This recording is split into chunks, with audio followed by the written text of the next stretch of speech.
All right.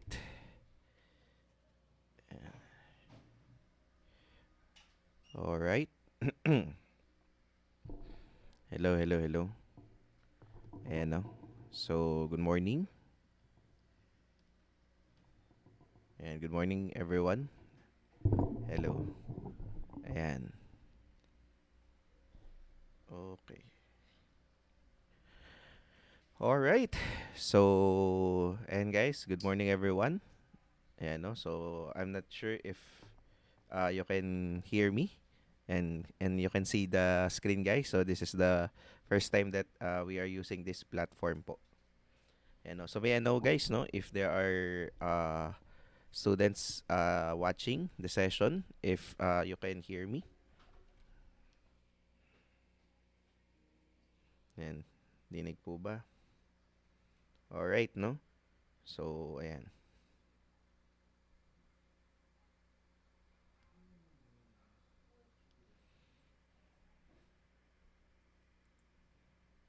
Yun. Ayan, no? So, good morning, guys. Ayan, no? Okay. Alright. Alright.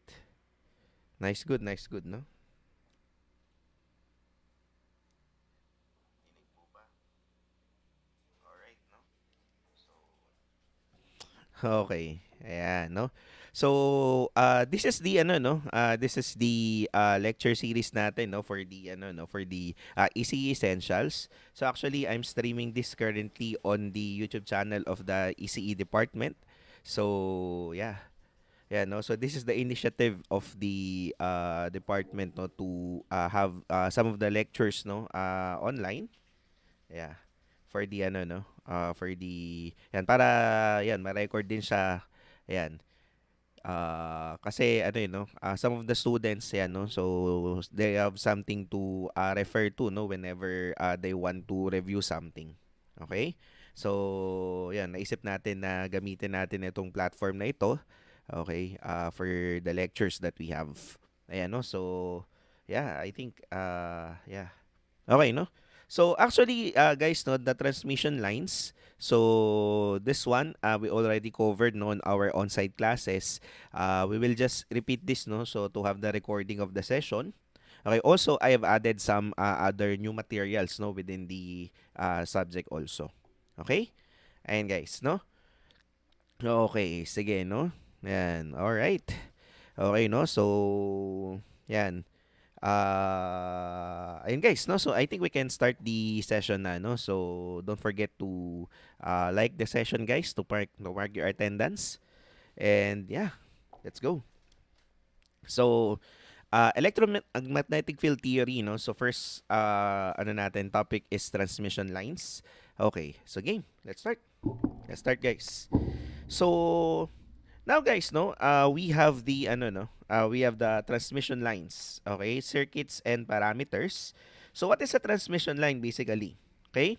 So transmission line is a metallic conductor system that is used to transfer electrical energy from one point to another.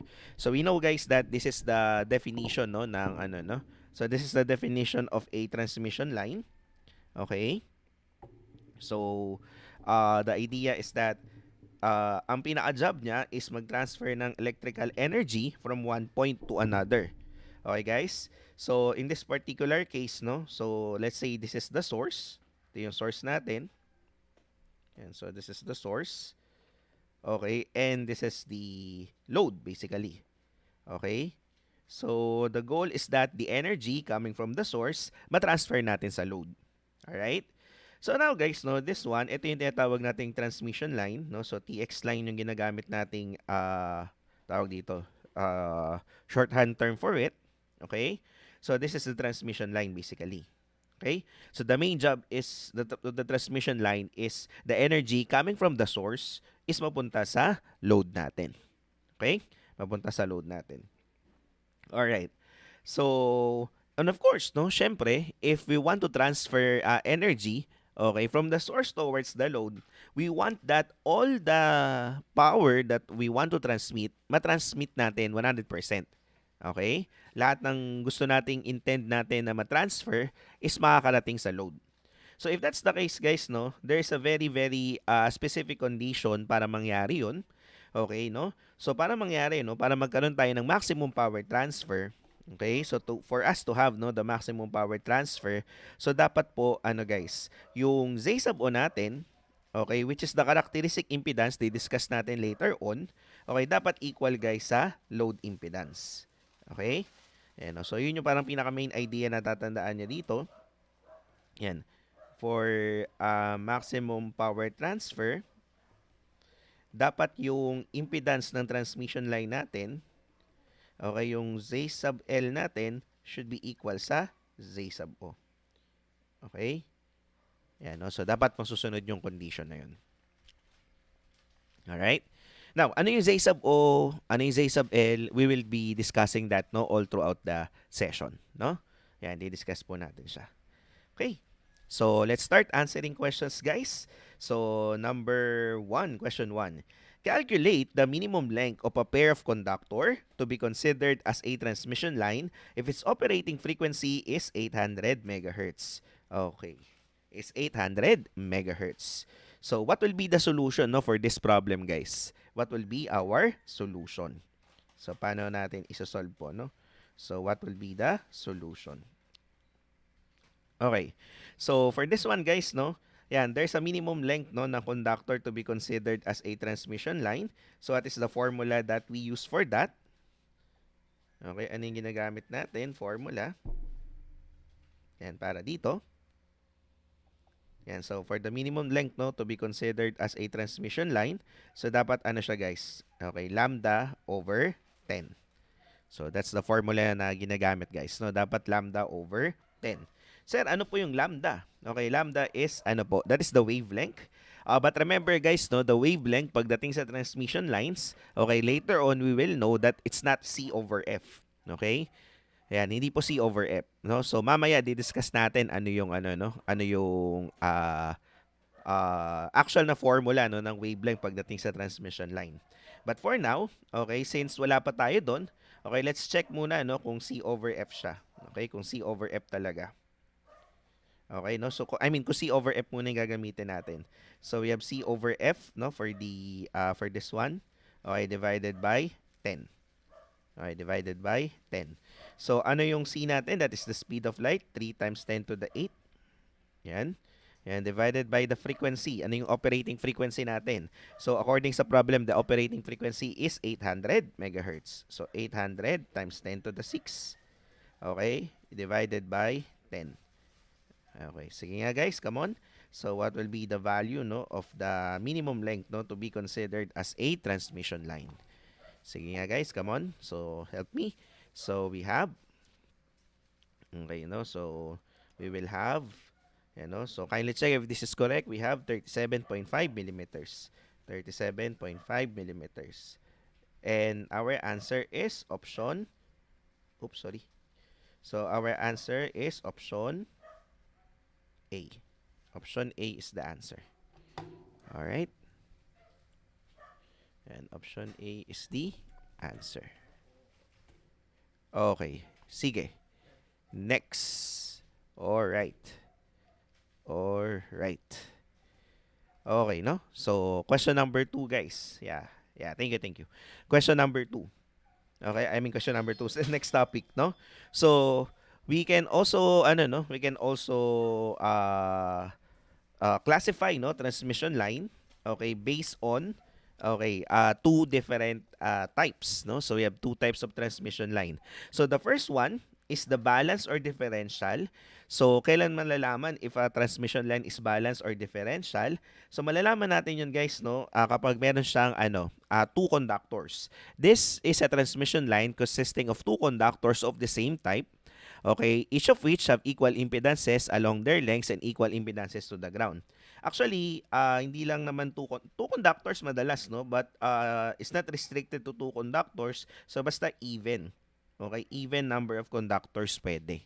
So, pwedeng 2, pwedeng 4, pwedeng 6. Basta, yun, ganun siya magiging balance. So, by the name itself, balance. So, dalawa, 4, yan. So, dapat balance siya. Okay? So, ang mga balance transmission line, This is also called the differential transmission line. Okay? Bakit ba kailangan balance? Okay, the idea is kaya siya balance, meron tayong yung isang line ginagamit natin for the forward, okay, line, and yung kabila is for the return. Okay, return naman yung isa. Okay? Nagigets guys? So kaya siya ba ano eh, no? Kaya dalawa or kaya siya even. Yung isa papunta, yung isa pabalik. Okay? Yeah, no? So, yun yung idea. Now, possibly naman guys, meron din tayong tinatawag na unbalanced or single-ended. Ito naman guys is ano siya, no? It has unequal impedances, no? So, bale, isang line lang siya for return and for the, ano, for the forward. Okay? So, usually, okay, yung mga balanced transmission line, okay, mga balanced transmission line, okay, it has, ano, no, it has, ano yung mga tatandaan sa yan? Number one, lower loss siya. Yan. Bakit lower loss ang mga balanced transmission line? It's because, yan, lower loss siya dahil, ano guys, dahil meron siyang tinatawag na common mode rejection. Okay? So, hindi siya less affected by the noise, no? Yung mga balanced transmission line. So, whereas yung unbalanced naman, syempre, wala siyang common mode rejection, pero ano guys, ito naman, lower cost naman to. Okay, bakit? Kasi hindi tayo gumagamit ng even number of conductors. Okay, so imagine guys, no, you need to have a 1 kilometer transmission line, okay, na balance. So effectively 2 kilometers 'yon kasi dalawang conductors yung gagamitin. Whereas sa unbalance, isa lang. Okay? So 2 kilometers lang. Parang ganun yung idea. Okay, nagigets? Alright. So that's the idea, guys. Okay. So now, no? So let's answer second question, guys. This refers to a special type of transformer used to connect an unbalanced load to a balanced line or vice versa. So the answer is option C. Yan, balan. Okay? So balan yung basa dyan, guys, no? So meron tayong bal na word, okay, for the balance, and we have the un na word for the unbalance. So balaan is the transformer that we use to connect a balanced transmission line or a balanced component to an unbalanced transmission line or unbalanced component. Okay, in this particular problem, unbalanced load to balanced line or vice versa. So we have the balan. Option B or option C, balan. Okay? So, next. We also have classification or types of transmission line. Okay, based naman guys sa kanyang geometry. Okay? So we have the parallel wire transmission line and we also have the coaxial cable. Okay? So ang parallel wire transmission line usually sa balance siya, no? Kasi nga parallel wire. So it is composed of ano guys, two conductors. Okay, two conductors siya, no? Okay? Two conductors separated by a distance, certain distance between them. So usually this distance, no, ang tawag natin dito ay S or the spacing. And then of course, no, yung mismong transmission line. So it has a diameter. So that is letter D. Okay, that is letter D. So diameter siya. Okay? On the other hand, ang coaxial cable naman, so by the name itself coaxial, no, so it has ano naman, paano ang geometry niya? Okay, concentric naman siya. Okay, concentric, no? So, kumbaga, yan, ayusin natin drawing, no? Yan, somehow ganyan. Okay, so concentric conductor siya. It has two conductors, guys. So, this one, guys, no? So, this is the smaller diameter. Okay, and this one, guys, this is the, okay, larger diameter. So, by the way, guys, no, the PDF of the session will be available. Yan, no? So, but, yan, I will be uploading this one. However, this would be password protected, guys, no? So, you need to watch the whole session, guys, no? To figure out the password, no? For the PDF. Okay? So, anyway, yan, sige. Alright, guys, no? So, nagets po yung pagkakaiba ng parallel wire transmission line tsaka coaxial cable? Yes? Okay, sige. Question number 3. What is the reason to use a parallel conductor feed line? Okay? So, oftentimes, no, especially in the context of board exam, okay, there are questions, no, na kagaya nito. Yan, no? As you can see, no, ito yung mga choices or mga options. Let me read. So, it has less loss than coaxial cable. Okay, B, it has low impedance. C, it works well when tied down to metal objects. Or D, all of these are correct. So, hint guys or tip no sa board exam. Okay, in the context of board exam, if you see no an option no na all of these are correct, okay, pero the subject is in electronics usually. Okay, kapag yung subject mo ay electronics, okay, in most cases yung all of these are correct, yun yung tamang answer. Yan, so that's a hint guys, no? Yan, that's a hint. Okay? Kung ang subject natin ay ano guys, kung ang subject po natin ay electronics, no, usually all of these are correct, no? Yun yung answer natin. Okay, however, kapag kagaya nito, no? So this subject, no, yung EMFT, no? So it falls under the ano guys, it falls under the EST. Okay? In terms ng subject, no? So it is in the EST part ng board exam. So pagka ganyan guys, no, hindi po all of these are correct. You need to evaluate basically. So how to answer this question? Okay, parallel conductor feed line, parallel wire transmission line, sabi ko nga, usually this is balanced. Okay, this is balanced usually. Okay? So, if this is balanced, guys, okay, therefore, pag balance siya, mali na tong una. No? It has less loss than coaxial cable. That is, ano, no? So, I mean, di pala yung unang mali, no? So, balance siya, mali na tong, ano guys, mali na tong letter C. Okay, sorry. I take my word for that, no? So, letter C. It works well when tied down to metal objects because this one is the characteristic for a coaxial cable. Next, mali rin yung it has low impedance because kapag ka, remember, no? Kapag ka parallel conductor feed line, mataas ang impedance niyan. Tatandaan nyo na. So, high Z sub O. Okay, mataas ang impedance guys no kapag ka parallel conductor feed line. So syempre hindi na rin all of these are correct dahil mali na yung option B and option C.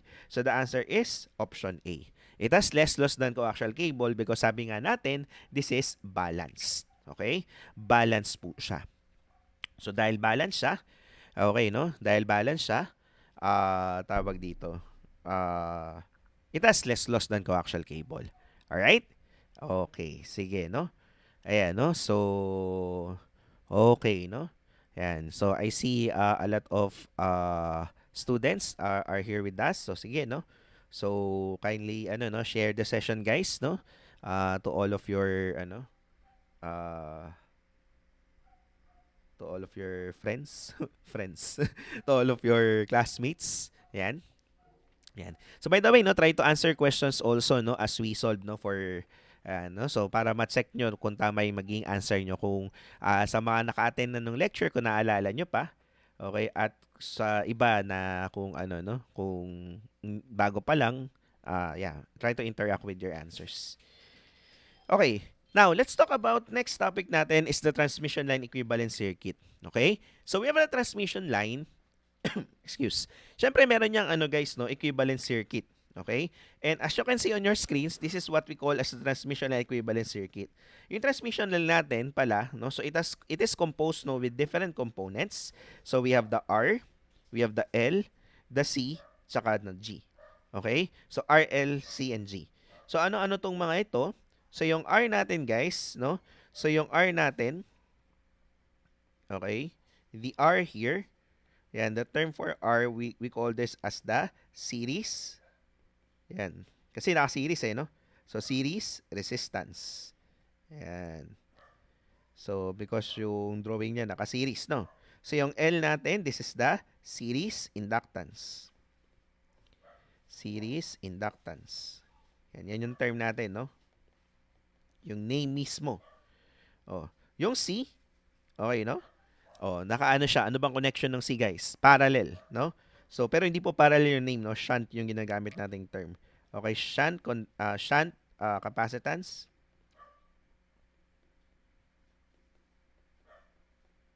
And yung G natin, okay, this is the what? Yung G natin, nakaparallel din siya. This is the shunt. Okay, conductance. Yan. Yan yung ano no, yan yung mga parts no ng or components no ng ano transmission line equivalent circuit. Okay? All right. By the way guys, no? By the way, yan. So ito yung mga ano niya, no, yung mga components niya, no, R, L, C, and G. Okay. So, remember that these components, guys, pagdating sa transmission line, hindi siya lump, L-U-M-P-D, no? So usually kasi no, yung mga components natin, okay, halimbawa, bibili tayo ng resistor, bibili tayo ng capacitor. So these are lumped components. When we say lumped, their values is independent no of their sizes. So for example, no, pag bibili tayo ng resistor na 1 kilo ohm, yung size niya is the same lang, no? Yung itsura niya the same lang kung bibili ka ng 500 ohms na resistor. Gets? So, itsura ng 500 ohms at itsura ng 1 kilo ohm ay parehas lang. So, kailan ba magbabago yung itsura niya? It depends on the wattage, right? So, syempre, the higher the power rating, the larger the resistor. But the values, for example, 1 watt na 10 ohms is the same lang sa size ng 1 watt na 100 ohms. Okay? So, hindi siya dependent sa size. So, lump po yung tawag natin. Pero pagdating sa transmission lines, no, these components, these are distributed. Okay? Distributed siya. Tatandaan to guys, ha? Distributed siya. So, dahil distributed siya guys, no, yung mga values na ito, okay, dependent siya sa length. No? So, this is ohm per meter. Okay, this is Henry per meter. Okay, this is Farad per meter. Okay, and this is Siemens per meter. So, yung mga unit natin per meter values po siya. Actually, not strictly per meter, no, but per unit length. Pero syempre, since SI unit is meters, so madalas ginagamit natin is meters. Okay? Alright. Alright, guys. So now, no, as you can see here, no, in this side, we have this transmission line equation. So, yung transmission line equation, guys, no, so from, this is from the electromagnetics actually, na doon siya na-derive. So, Helmholtz equations po ito, no? Yan, no? Helmholtz. Kumbaga, sinolve yung Helmholtz equation and we obtain this solution. Yan, no? So, this is the transmission line equation. So, at any point or at any section of a transmission line with the length L, so ito yung values ng voltage sa kanya. Okay? So, yung plus, okay, later on, madidiscuss naman natin to. Pero pag plus, this is basically the incident. Tapos pag may minus na parang notation, ito naman yung reflected. So, later on, we will discuss yan. No? We will discuss no, ano ba yung incident, ano ba yung reflected. Okay? So, clear? Alright. Sige, no? So, let's answer the next question, guys. So, let's answer the next question po. Okay, no? So, yan. Try to answer the questions, guys, no? Okay? In the chat, no? Kapag nakita nyo siya. So, this refers to electrical parameters in a transmission line that are derived from the dimensions of the transmission line used to represent the transmission line equivalent circuit. So, in other words, ano daw tawag natin dyan kay RL, C, and G natin? So, option A, primary line constant. Letter B, characteristic impedance. C, propagation constant. D, electrical parameters. So, ano pong tawag natin doon, no?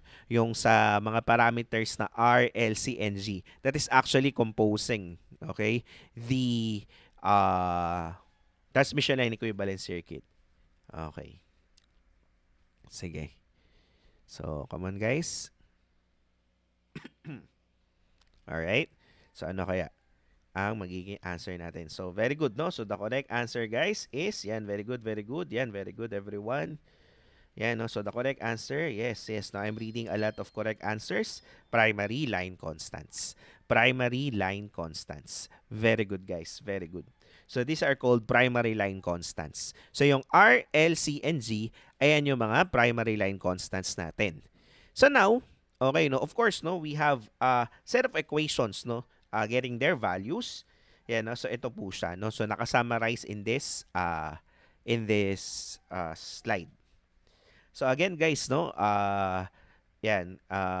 This copy of the PDF will be uploaded, guys. Yan, but that would be password protected, no? So, you need to watch the session, no? To be able to get it. Okay? All right. So, anyway, yeah, no? So, here's the brief summary, no? Of the different primary line constant.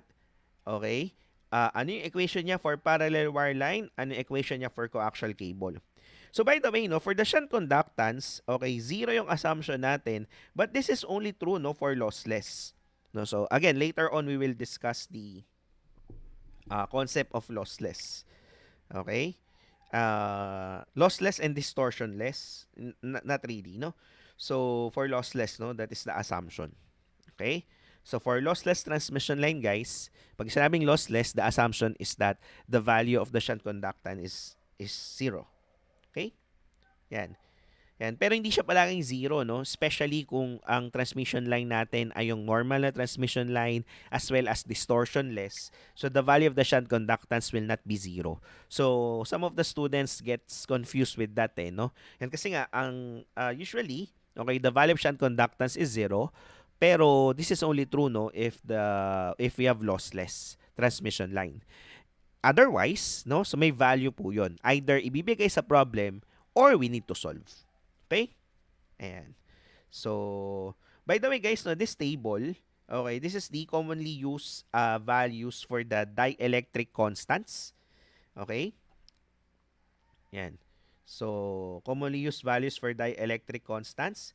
So, we have the vacuum, air, teflon, polyethylene, polyvinyl chloride, mica, tsaka glass. Okay, no? So, tatandaan yan, guys, no? Yan. Especially, the students. Yan, no? So, the students' favorite, everyone's favorite, guys. Okay, what's everyone's favorite? The mica. Okay. Yan. Yan, joke lang. Vacuum tayo, guys. Vacuum, vacuum. Okay. So by the way guys, as you can see, no, the air value for the relative permittivity or the dielectric constant is 1.006. But actually guys, no, we use simply 1 na lang din, no, pag air for calculation purposes. Kasi the difference naman is not that significant. Pero kapag tinanong actually yung value mismo, okay, kunyari conceptual or knowledge-based question tayo, so we will be using the 1.006. Gets? Pero pag calculation-based question, guys, you just use 1. Ha? Okay. Yan, you just use 1 for air. Okay? Yan. Kailangan familiar kayo dito kasi minsan hindi siya binibigay, no? Especially in the context of the board exam. So, dapat you're familiar with the values, no, of the different dielectric constants.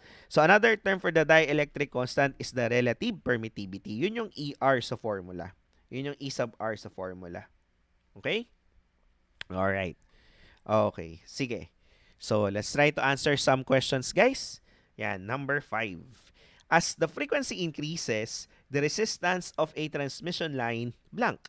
Yan, A remains constant, B increases, C decreases, or D not enough information. Okay, guys. So, seemingly, no, the problem is an objective type question. But actually, guys, no, yan, this is a problem solving without numericals. Yan, so this is excuse. This is very this is very prevalent in the ECE board exam right now. Okay? So, sa ECE board exam, okay, actually pagdating sa EST, okay? Kasi 'di ba, we have 4 subjects in the board exam. Mathematics, electronics, GEAS, and EST. So, pagdating sa EST or communications, even though our subject is more on formula based, right? So maraming mga formula yung comms, no? But in the board exam, no, so it contains not too much numericals. Wala masyadong numerical calculation. Okay? Wala masyadong numerical calculation, guys. Ano ang madami? Ganitong klaseng question. So this is problem solving, okay, without numericals. Okay? Pero gagamit tayo ng formula. Okay? Hindi sinabi ko anong klaseng transmission line. So, let us assume, guys, no, that the transmission line that we use is the parallel wire transmission line. So, ano nga ulit ang formula ng R for the parallel wire transmission line? So, we have 0.1, okay, root of frequency in megahertz. Yan, no? So, divided by the radius in inches. Yan, no? So, this is the formula for the parallel wire, no? Yan. Yan. So, ito siya, no? And then, the answer would be ohms per 100 feet. So, sabi daw dito, guys, no? What happens, what happens when the frequency increases? So, guys, no? Ito yung frequency. It is inside the square root. Tama? So, sabi daw dito, kapag tumaas daw yung value nito, obviously, this is directly proportional to the R. So, the correct answer is increases. Option B is the answer. Okay? So, nagets guys? Alright. Yan, no? Yan. So, I'm seeing correct answers, no? Also in the chat. Very good. Very good, everyone. So, the correct answer is, yan, it increases. It increases. Okay? Excuse. So, clear? Yes, yes. So, let's proceed sa next question, guys. Question 6. Yan. This refers to the phenomenon wherein the electromagnetic wave travels closer to the surface of the conductor as the frequency increases. Okay. So one strategy, guys, no, if you don't know, okay, the actual answer to the question. Specifically, guys, no, if the questions are actually knowledge-based questions. So pag knowledge-based questions siya, guys, no, ayan, medyo mahirap answer kung hindi mo talaga alam. Okay? Ayan, no? So, you cannot analyze, no? Kagaya nito, no? And there are some knowledge-based questions, guys, in the board exam, kagaya nito.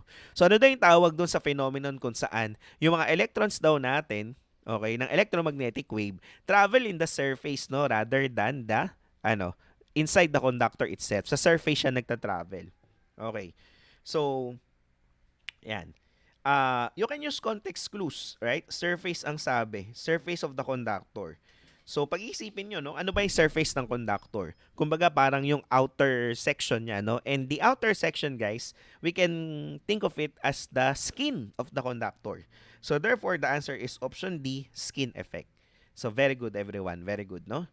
Yan, very good. So, that is the skin effect. Okay, skin effect siya. So, this is also the reason why, no?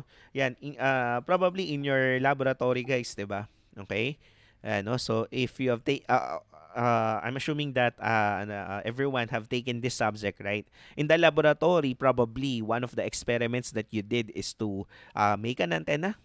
So, yung mga antenna, napapansin nyo guys, 'di ba? Yung mga antenna, walang solid na bakal sa antenna, 'di ba? Usually pag antenna, guys, ano yung construction ng antenna? So yung material na ginagamit natin sa antenna, butas yung gitna. Tama, 'di ba? Kung nakita na kayo ng mga antenna na ginagamit natin, yung mga antenna ng television, yung mga conductor na ginagamit doon hollow, guys. Hollow siya. 'Di ba? Pansin nyo? So bakit ganun? Bakit hollow, no? Okay, of course, syempre para lightweight. That's one of the reason. But the other reason is that the electromagnetic wave doesn't travel inside the conductor but rather on the outer surface rather than the outer surface. So it means what? It means na useless yung laman niya sa loob kaya hindi na siya nilalagay. Kaya ganun yung itsura ng conductors natin pagdating sa pagdating sa antenna. Okay? Alright. So, yan. It has something to do also with the question kanina. Sabi kasi, di ba, as the frequency increases, yung resistance ng transmission line nag-i-increase also. Ngayon, yung pag-increase niya, nag-uumpisa sa gitna, okay, papalabas, outward. So, that's why we also have the term skin depth. Okay? Okay, we say skin depth, guys. Yan, no? So, skin depth. Yan, just a second, guys, no? Just a second.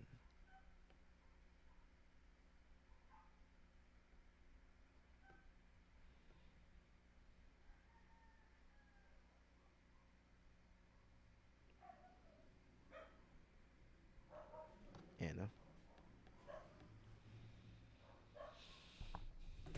Yan, no? So, I think I have to...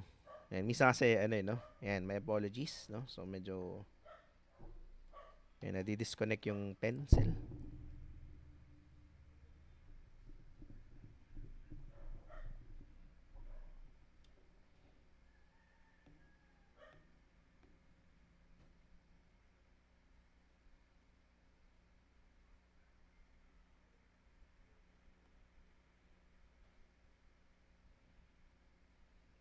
Just a second, guys, no? Let me restart.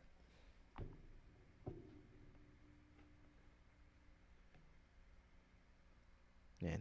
Any rate, no? So, let's proceed, no? Alright. Okay. Alright. Okay, next question, guys. Yan, so next question.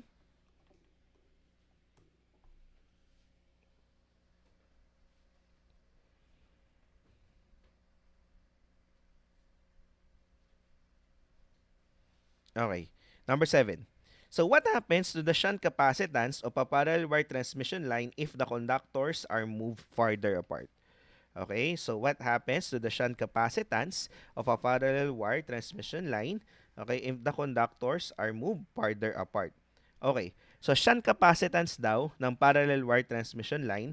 So same ng ginawa natin kanina, no? What will be the solution for this one? So we will analyze, no? Okay, we will analyze based sa mga equation natin, guys, no? Yan. We will analyze based on our equation kanina. So what is the equation that we use for the shunt capacitance of a parallel wire transmission line? So we have what? Okay, for parallel wire transmission line, we have the shunt capacitance C. Okay, so equal po siya saan? Okay, equal po siya sa shunt capacitance, no? So we have parallel wire. So we have pi, yan, pi E sub O, E sub R, over, yan, natural logarithm ng 2S over D. Yan, no? So that's the formula that we use, no, for D. Yan, no? So dito, guys, right? So for shunt capacitance, yan, no? So shunt capacitance, parallel wire line. So pi epsilon, but epsilon is EOER. Okay? So doon po natin nakuha yung formula. So you can refer to this summary, guys, no? Yan, when answering the questions. Okay? So anyway, so C is equals sa pi EOER, ln ng 2S over D. So ano tong S again? S is the spacing between them. S is the spacing between them. So if we will increase, okay, the S. Okay, so what happens to the ln quantity? It will also increase, right? But since this is located, no, in the denominator, the overall, what will happen? Overall value would actually what?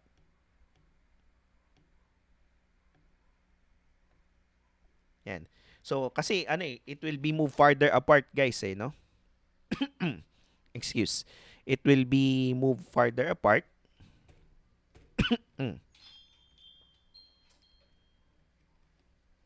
Yan. So if it will move farther apart, so tataas yung value ng S, yung the whole value of the denominator will increase.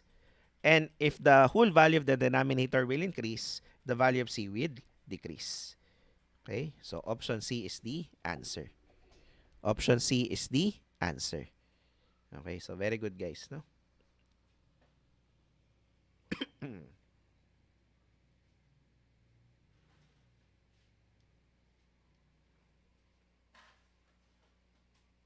The value of C will decrease. Okay? So option C is the answer. All right. Okay. Sige. So moving on sa next question, guys. So this one, okay, numerical calculation tayo. Of course, no, as I mentioned, hindi naman puro ganun, no? Okay. Siyempre, in the board exam, okay, there are also numerical problems, okay, numerical calculations as well. All right? Okay, sige, no? So question number 8. So if the inner and outer radii of a coaxial cable excuse, of a coaxial cable are 2 centimeters and 4 centimeters respectively, then the inductance and capacitance of coaxial cable per unit length are. Okay, so what will be the solution, guys? So ito numerical problem to, no? So numerical po yung magiging answer po natin. Okay. First is, anong pinapakompute sa atin? Okay, pinapakompute yung, guys, we're asked to solve for the inductance and capacitance. Okay? Inductance and capacitance. So, L muna tayo. So, yung L natin, okay, so, the L is, okay, mu O over, okay, 2 pi ln of, okay, ratio ng upper diameter sa lower diameter. Okay? So, the equation na nandun sa table kanina, if you can still remember, mu yung nakalagay doon, which is mu o mu r. Pero pagdating kasi, guys, no, sa transmission line, the mu r is considered to be equal sa 1 lagi. Kaya basically, mu sub o na lang yung nakalagay dito. Okay? Sige, no? So, we have mu sub o This is constant 33 sa calculators if you are using the Casio calculator. So, ln ng, okay, ano ba yung diameter natin? Radius yung given, guys. So, yung 2 centimeters tsaka 4 centimeters radius yun, you need to multiply by 2. But since naka-divide siya, no, it can cancel. It will cancel, no? So, kung radius yung nagamit nyo sa calculation, kunyari 4 divided by 2, okay lang. But remember, radius yung given, radii daw, no? So, you need to multiply by 2. Okay, so this is 8 centimeters, okay, divided by 4 centimeters. Okay, nagets po? Naintindihan, guys? So, pero ano, no? Kunyari, nagamit nyo yung 4 divided by 2, pwede rin. Pwede rin yun, no? So, wala namang kaso, no? Kasi nga, maka-cancel lang din siya. Okay? Alright, no? So, I am getting, okay, my L to be 0.139, okay, microhenry per meter. May 0.139 microhenry per meter. Okay. Alright. So, for the C naman, guys, okay, no? So, paano natin isolve yung C?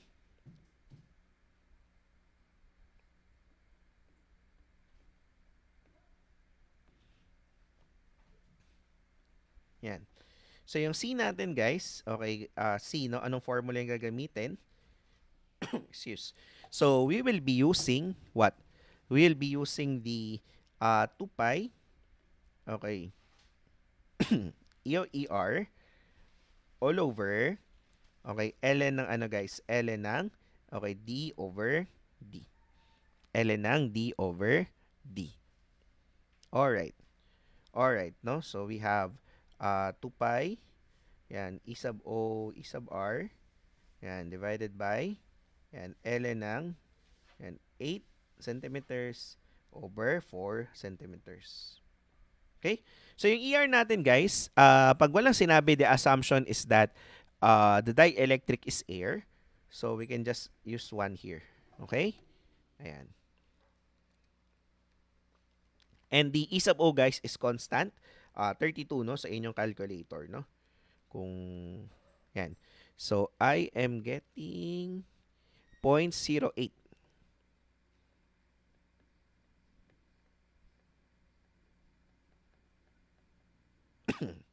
nanofarad per meter. Okay? So, option B, I think. Tama ba? Option B, I think.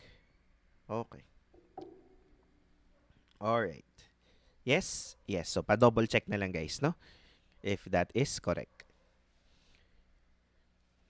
Okay. Excuse. So, next topic natin, guys, no, we have the, ano po, secondary line constants. So, secondary line constants, no, so the values of the secondary line constants are determined, no, from the primary line constants. Kaya nga siya secondary, no. So, yung mga values niya can be calculated using the primary line constants. So, we have two, okay, very, very important, okay, very, very important secondary line constant. We have the characteristic impedance. Yan, so very important, guys. Yan, as well as the propagation constant. So these two parameters actually are very, very important. Actually, to be honest, mas mahalaga pa ito, no, kaysa doon sa diniscuss natin na primary line constants. Okay? Wala masyadong questions, guys, no, in the board exam in terms of the primary line constant. Pero marami pagdating sa secondary line constant, especially the characteristic impedance and the propagation constant. Okay? So, what is the characteristic impedance? So, characteristic impedance, this is defined as the ratio ng forward traveling voltage and forward traveling current at any point in the transmission line. So, we'll not go into too much details, no, on how was this equation obtained. No? So, hindi natin di-discuss, no, kung paano siya na-derive. But basically, ito yung equation niya. So, that is root of R plus J omega L divided by G plus J omega C. This is the general formula that we use. Okay? Now, some notes about this, no? So, characteristic impedance. So, this is called as the what? This is also called as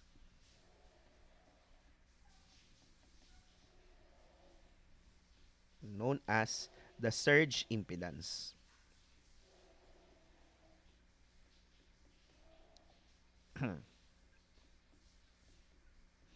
So another term natin guys no for the uh, characteristic impedance is the surge impedance po. Okay?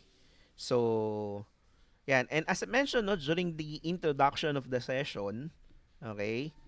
It is also mentioned no in the introduction of the session that uh, for maximum power transfer, so I'll just write it again.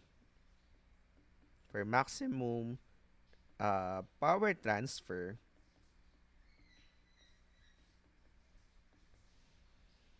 okay, for maximum power transfer, guys, okay, the Z sub O, which is the characteristic impedance, should be equal sa Z sub L. Okay? So, nagagets po? Yes? Yes. Alright. Okay. Now, the propagation constant, guys, ayan. Propagation constant, no? So, ito naman, this refers to the parameter that is used to express the attenuation and phase shift per unit length ng transmission line. Okay? So, ito yung general formula niya, guys. Ito yung ginagamit nating formula. But actually, no, ang mangyayari kasi dyan, syempre, pag pinag-multiply mo siya, complex number yan, magkakaroon ka ng real part and the imaginary part. Okay? So, itong real part natin, guys, ito yung tinatawag nating attenuation coefficient.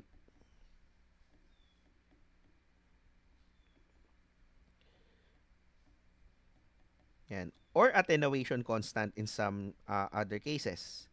Okay? Tapos ito namang beta, okay, beta natin, which is the imaginary part. So, ito yung tinatawag nating phase shift coefficient or phase shift constant. Yan, phase shift coefficient. Kasi nga, di ba, ang definition, guys, okay, ang definition ng propagation constant, so, sabi dito is, this refers, no, to the parameter that is used to express the attenuation and phase shift. So, ibig sabihin, guys, no, it has two information, no, two relevant information for us, the attenuation and the phase shift. So, units. Anong unit ng attenuation coefficient? This is Nepper per meter, okay, by default. And phase shift coefficient, ang unit niya is radians per meter by default. Okay? Pag propagation constant as a whole, so ang unit niya is meter raised to negative 1 or ano guys, per meter. Yan, no? Yan, pag yung propagation constant mismo. Okay? Yan. So, ngayon guys, may values po ito na makukuha tayo. So, in general, okay, so kung gusto mong compute siya individually, so yung alpha natin, ang formula niya, generally, we have R over 2ZO plus GZO over 2. Okay? Kapag kayong alpha lang yung gusto natin i-compute, guys. Alright? So, ito yung ginagamit nating formula. Okay? Yan. In general to, general, kasi mamaya di-discuss natin specific case by case. Paano pag lossless, paano pag distortionless. Okay? We also have the beta. So, yung beta natin is omega root of LC. Okay? So, omega root of LC. So, yan. If you want to calculate that, okay? So, we can use this one, omega root of LC. Alright? Okay. Yan.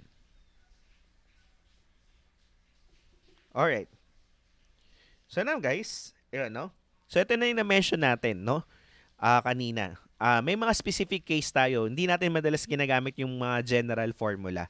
Like for the characteristic impedance and the propagation constant, we don't use the general formula. What we use actually is yung case-by-case basis na equations. First one is for lossless transmission line. So ang idea sa lossless transmission line, guys, is that the energy or dissipating components, ang value niya ay 0. So yung R and G natin ay 0. So that's why yung formula natin, 'di ba? Yan, no? So ng characteristic impedance, pag naging 0 yung R and G, okay, ito yung mangyayari. Yung Z sub natin would be root of L over C. Okay? And also, since 0 yung values ng R and G, so wala tayong attenuation. Because remember, R and G, okay, the series resistance and shunt conductance. So ito yung mga parameters or components that uh, make or contributes to the attenuation. So as you can see, no, in the propagation constant, 0 ang value ng attenuation coefficient. Okay, 0 ang value ng attenuation coefficient. Okay? Now, yung phase shift coefficient, ito pa rin, no? So, wala namang pagbabago. So, this is for the lossless transmission line. Okay? So, clear? Everyone, guys, is that clear? Yes? Yes. Okay. So, ito yung mga summary ng formula, by the way, no, for the characteristic impedance. So, nasama na rin dito, guys, no, yung geometry, no, for a better visualization. Okay? Yan. So, by the way guys, no, we have here the coaxial cable. Yung mga, ito yung RG, no? RG stands for Radio Government. So, military standard. Okay, radio government yung ibig sabihin ng RG. So, values ng coaxial cables, may standard values na yung characteristic impedance. So, pag RG8, 50 ohms. Pag RG 58, 50 ohms. RG 59, 75 ohms. And RG 62, 93 ohms. So, standard na yun, guys. Okay? So, tatandaan nyo siya. Kasi, although, in my experience, guys, in the board exam, in the previous year questions, binibigay naman yung values. Pero, in case na hindi, ayan, dapat alam niyo yung table. So, we also have the, the formula, no, for the coaxial and parallel wire line na characteristic impedance. We will not derive them anymore. Okay, so you can use the formula just it is. Yan, there's an important highlight here. Okay, as you can see, no, in the formula, no, of the Z sub O, okay, for the lossless, and actually in general also, wala pong length doon. Wala pong length. So, in other words, guys, no, the value of the characteristic impedance does not depend on the length of the transmission line. Okay? So, miski mahaba, miski maikli yung transmission line mo, yung characteristic impedance niya ay parehas lang. Okay? So, with that, no, try to answer question number 9. So, the characteristic impedance of a transmission line is determined by A. Length of the line. B. Physical dimensions and relative position of the conductors. C. Frequency at which the line is operated. D. Load placed on the line. So, the correct answer here is option B. Option B. Okay? Kasi nga, di ba, ano bang formula ng Z sub O natin? Kunyari, for coaxial, for parallel wire transmission line. 276, di ba? Over root of ER. Yan, logarithm ng, 2S over D. So, nakadepende lang siya saan, guys? Nakadepende lang siya sa position. Di ba? S is position. Relative position ng conductors. As well as the dimension. Okay? Dimension and position, guys. Dimension and position. Nagets po? So, doon nakadepende. Okay? Ngayon, some might argue, sir, is letter D a possible answer? So, good point, no? Letter D, it can be a possible answer. Kaya lang, yung causation niya magkaiba. Nagets? So, yung formula kasi natin na ZL is equal sa ZO. Okay? So, it means that the value of the ZL depends on ZO. Gets? So, kung ano yung ZO mo, that should supposed to be your ZL, not the other way around. Nagets, guys? So, yung ZO po, hindi siya nakadepende sa ZL. Yung ZL nakadepende sa ZO. So, ibig sabihin, guys, so the characteristic impedance, it's not determined by the load placed on the line. But the load that placed on the line should be determined by the characteristic impedance for maximum power transfer. Nagets po? Naintindihan, guys? Although equal siya, diba? Equal siya dapat, pero yung ZO mo hindi nakadepende sa ZL. In other words, yung ZL natin should be dependent on the characteristic impedance. The load that you should place should be equal to the characteristic impedance for maximum power transfer.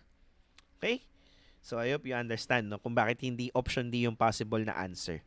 Okay? Although, as you can see, maaaring some students might be confused with this one. But the very correct answer is option B. Okay, number 10. So, the characteristic impedance of a 20-meter piece of transmission line is 52 ohms. Yan, if 10 meters were cut off Kinat down natin. Okay, what would be the impedance? Remember guys that the characteristic impedance does not depend on the length. Does not depend on the length. So kung hindi siya nakadepende sa length, no, ibig sabihin, kung 20 meters o 10 meters siya, the answer will still be option A. So 52 ohms pa din. Okay, the original characteristic impedance will remain. The original characteristic impedance will remain. Okay? Alright guys? Yes, yes, yes. Okay. Sige. Yan. So, nagagets po, everyone? You understand? Yes, yes. Okay. So, moving ahead. Yan, no? Yan, no? So, let's answer number 11, guys. Alright. Yan. So, I think this is, ano, no? So, this is a new question, different from the on-site class natin, guys. So, a lossless transmission line has L equals 32.5 nanohenry per meter and C equals 12.2 picofarad per meter. So, what value of load resistance should this line be terminated with to ensure maximum power transfer? So, what will be the solution, guys? Let us solve. What will be the solution? Okay, what will be the solution? Okay. So, what will be the solution? Okay. So, ano ba ang formula ng ano bang hinahanap? Load impedance, guys. Now, for maximum power transfer, and so MPT na lang, no? Maximum power transfer. So, alam natin, guys, that the load impedance should be equal sa characteristic impedance. Isn't it? Isn't it? Yes. So, if that's the case, guys, no? Yeah, no? So, we should just solve for the Z sub O. And this is a lossless transmission line.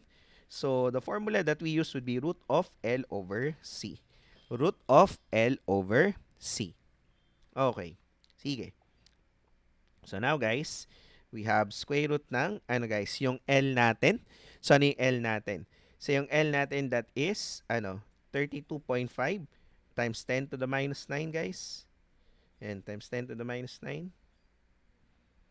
Okay, divided by, guys, we have, ano po yung isa? Okay, we have 12.2, no? Okay, 12.2. So, we have 12.2 times 10 to the minus 12. Minus 12. Okay? So, what will be our Z sub O? And what will be our Z sub O? So, let me just solve this one. So, I'm coming up with 51.61 ohms. We have 51.61 ohms. Okay. Yan. So, hence, what will be the value of Z sub L? Dapat equal siya sa Z sub O. We have 51.61 ohms. So, nearest answer is option D. So, very good, guys. Very good, no? So, very good. Yan. Alexis, Carl, very good.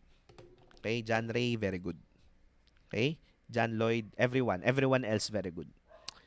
Okay, ayan. Very good, guys. Naintindihan po? Nakukuha? Yes, yes, sir. Okay, sige. Alright. So now, guys, no? So, as mentioned, guys, no? Yeah, no? So, I hope that you already mark your attendance. How to mark the attendance? By hitting the like, guys, of button of the session, guys, if you haven't already. But also, guys, no? Yan, to really count, no, your participation in the class, no? Although, everyone, no? I'm happy that everyone is participating in the chat. So, question number 12, this will be your homework po. This would be the homework. Okay, this would be the homework, guys. So, yan. Try to answer the homework po. Yan, try to answer the homework. Okay, try to answer the homework, guys. And then, after this live has been ended, so magkakaroon ng video, guys, comment, no, your answers. Comment your answers for the homework in the video po. And so, that will totally mark your participation in this session. Okay? Ayan, guys, no? Everyone, I encourage, no? Yan, no? So, after this session will be ending, okay, comment your answer on the video, guys, no, for the answer for the homework. Ang clue natin, guys, no, we will be using this equation. you will be using this equation. Kaya lang medyo iisipin nyo siya ng konti, no? So, this is 276 over, okay, root of ER, okay, logarithm of 2S over D. So, this is the formula that you will use for this one. Yan. Pero ang given sa atin, guys, ay the given is the ano no this ano no ratio ng distance between the centers to the radius. So ang given sa atin is S over R. So S over R ang given na 12.3. Okay? Yan, 12.3. So again, yan, no? So and to mark your participation, guys, no, after the live has been ended, no, so you need to comment your answers, no, for the homework, guys, in the comment section. All right. So that's it, guys, no? That's it. Okay. So also, okay, no? So the password, no? Okay, for the session, guys. Yan, no? So if you will be downloading the PDF, guys, okay, the password for the session would be vision. Okay? So this would be the password for the session po. Okay, so kindly take note of that, guys. Okay. So now moving ahead, no, sa next topic natin, we have the ano po, distortionless transmission line. So ano ba pagkakaiba, no, ng distortionless sa lossless? Kasi we have talking we have discussed the lossless transmission line kanina. Majority of the questions in the board exam ay lossless naman. Pero paano ba pag sinabing distortionless? So pag distortionless, guys, no, the keyword here is independent. Okay? Independent of frequency. Okay? So, bale, when we say distortionless, no, hindi apektado ng frequency yung attenuation natin. Independent siya ng frequency. Okay?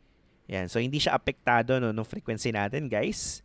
Ayan, no? So, yun yung distortionless.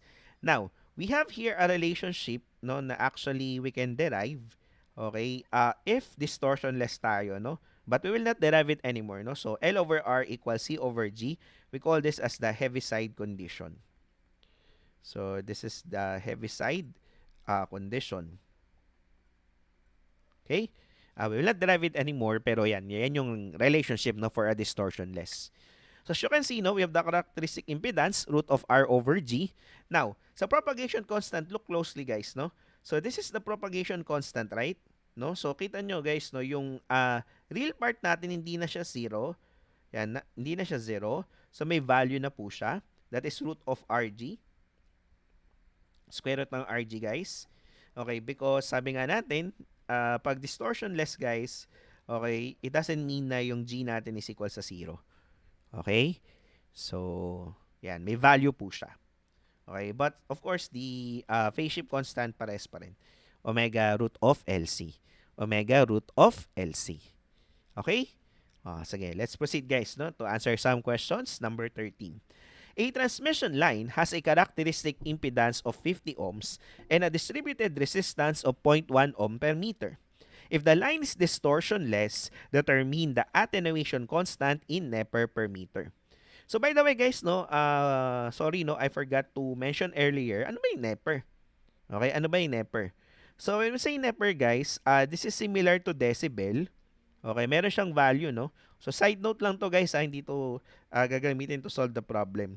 So, ang 1 Neper, guys, okay, para siyang decibel. So, this is 8.686 decibel. Yan, no? So, sorry, nalimutan ko i-mention kanina. But just in case you're wondering, ano ba yung Neper na yan, parang decibel siya. Anyway, let's let's answer the question, guys. So, first is characteristic impedance ang given. This is distortionless according sa problem. So, Z sub O natin ay equal sa root of RG. Root of RG. Okay. So, the Z sub O, guys, 50. So, this is 50. Okay. Equals square root ng what will be the value of R? 0.1. And the G, hindi natin alam. So, we need to calculate the value of G, guys, no? But ganyan, sorry. So, ayan, my apologies, guys. Square root ng R over G. R over G, because this is characteristic impedance. Okay? So, this is 50 ohms. Yan, equals square root of, okay, what is R? 0.1. What is G? Hindi natin alam. So, we will solve for the value of G. Okay, what will be the value of G? Okay, so I'm getting 40 microsiemens per meter. Yan, hindi po yan microseconds, no? Yan, Siemens, which is the unit for the attenuation. Sorry, for the conductance rather. Okay? So, dahil may G na tayo, guys, we can now solve for the value of the attenuation constant. We can now solve for the value of the attenuation constant. Okay? So, ano yung magiging value ng attenuation constant natin? So, alpha. Alpha is root of Rg. Root of Rg. So, you have the R already. So, yung R natin ay 0.1. And the G is 40 times 10 to the minus 6. 40 times 10 to the minus 6. So, what will be the value of alpha, guys? So, we have root of 0.1 times 40 to the negative 6. So, we have, okay, 0. Okay, 0.002. Okay, Nepper per meter. Nepper per meter. Option D is correct answer. Very good, Philip. Very good, Camela. And everyone else, very good. K, very good. Okay, John Lloyd, Romeo, very good. Okay? So, nagagets? Nakuha po. Okay? Alright. So, let's proceed, guys. Yan, question number 14. Question number 14. So, let us read po. So, a distortionless line, okay, operating at 120 megahertz has parameters R equals 18 ohm per meter, L equals 0.9 microhenry per meter, C equals 21 picofarad per meter. The voltage will drop to 20% in the line after. Okay. Sige. So, how are we going to solve this question, guys? No, what will be our answer? What will be our answer? First, guys, is ano ba yung 20% na yan, no? Yan. Remember that this is a distortionless line. Tas sabi daw, the voltage will drop to 20% in the line. So, the equation that we will use here is that the current voltage is equal sa original voltage multiplied by e to the negative alpha L.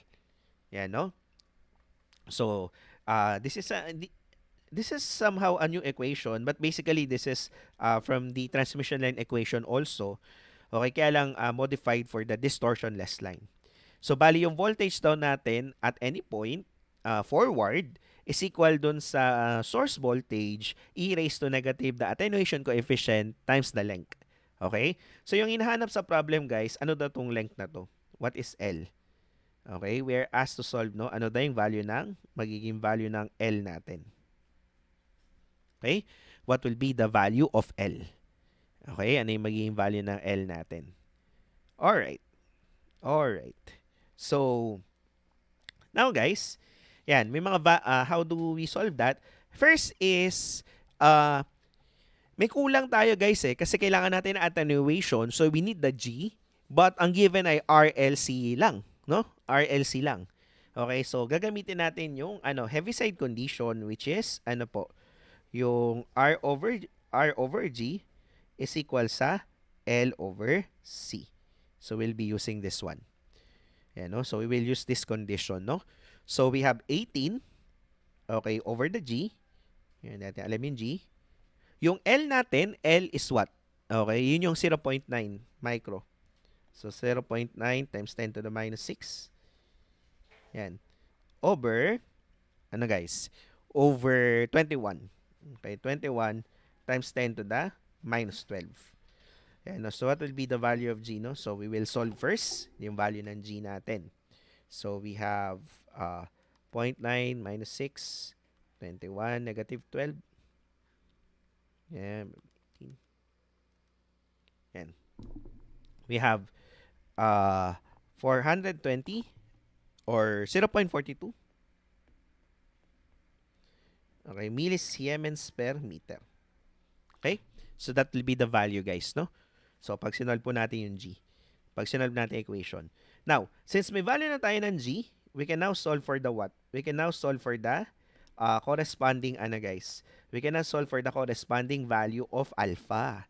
We can now solve for the value of alpha. Ano yung alpha natin? Root ng RG. Root ng RG. Okay? So we have the root of what is R guys? So yung R natin, sabi dito ay 18. So 18. Okay, multiplied by the G. What is the G guys? G natin ay 0.42. So 0.42 times 10 to the minus 3. Okay? Yan, we can solve for alpha. So 18 times 0.42 minus 3. Okay, so we will get, okay, alpha to be 0.0869. Okay, 869. Yan. Neper per meter. And hence, no, so we can now solve for the ano guys, we can now solve for the V.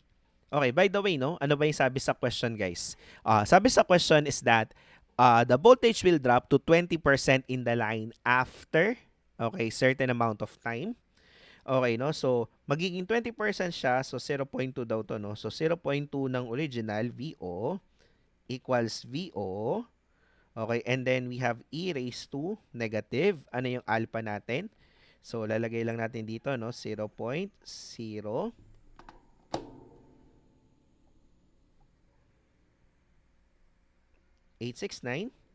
Okay, multiplied by the L. So, solve for L. So, remember that the VO will be cancelled.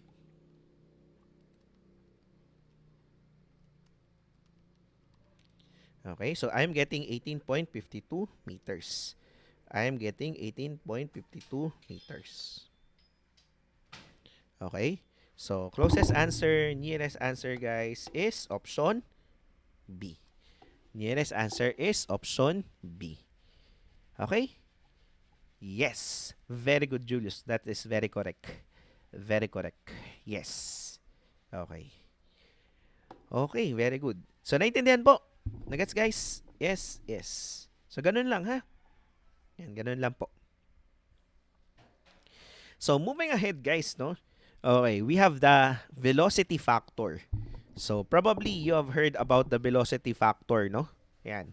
So, velocity factor, actually, this is the ratio of the actual velocity of propagation, okay, to the velocity of propagation in free space. Yan. So, that's the definition of the velocity factor. Okay, some books, okay, they use K, okay, but me personally, I use the BF. Yan, para madaling tandaan, velocity factor siya. Pero that is also the K. If you are reading some other books, guys, they use the word K, no, for the velocity factor. However, anyway, it's just simply the ratio of the velocity of propagation, okay, with the actual speed of light. Okay? By the way, no, the speed of light is the same as the speed of the radio wave because light is actually an electromagnetic, okay, transverse electromagnetic wave. Ngayon, this is from Maxwell's equation, no? So, we will not derive this anymore. So, this is from Maxwell's equation.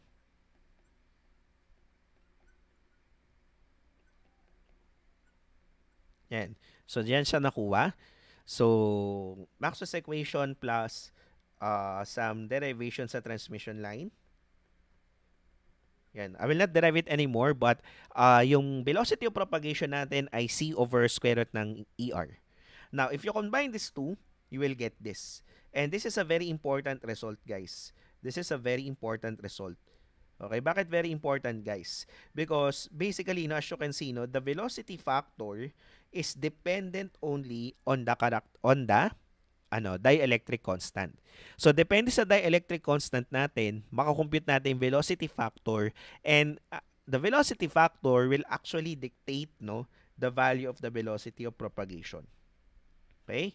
So, in other words, guys, no, yung speed, okay, ng transverse electromagnetic wave in the transmission line is only dependent, no, on the, velocity factor. It is only dependent on the type of the material used, no, in the dielectric constant. And of course, guys, no, for lossless transmission line, no, so we have these two equations, we can use this also. Okay?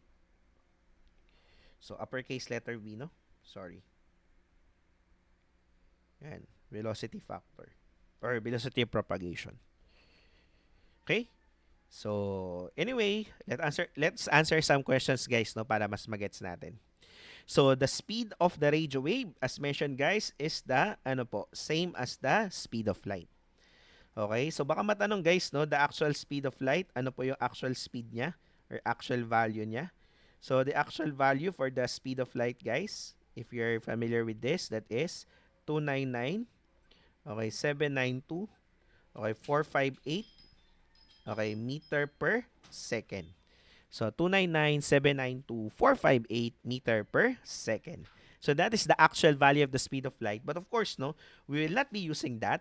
We'll just be using, ano, okay, sa calculations numerical, no, gagamitin natin ay 3 times 10 to the 8 meter per second. So, by the way, guys, no, this is velocity. Okay, why do we use the word c? Okay, we use the word c for the celeritas. Okay? So, yan, celeritas. Yun po yung ibig sabihin. Kaya C, no? Yan. Okay, number 16 yan. This is a past board exam question, no? Kaya I mentioned yung very important result natin. So, which of the following determines the velocity factor of the transmission line? So, saan lang nakadepende ang velocity factor? We found out that this is dependent only on the option A, dielectric material used in the transmission line. So, dielectric use in the transmission line. Okay? Okay, guys? Cool? Yes? Everyone? Yes, yes, yes? Yes. Okay. Alright. Right. Okay. Number 17, no? So, let us solve this question.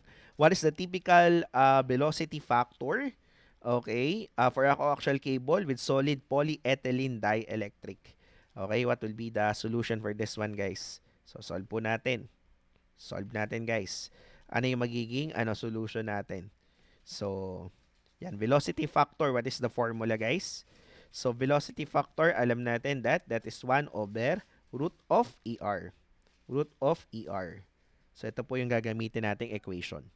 So, we have, 1 over, okay, root of, okay, ano yung ER natin, guys? Solid polyethylene. Polyethylene is 2.27. So, what will be the value of V sub F? What will be the value of V sub F? So, 1 over root of 2.27. So, that is 663. 0.663.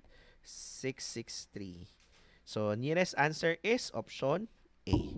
Nearest answer is option A, 0.66. So, very good, Kay, Angelique. Very good, everyone. Okay.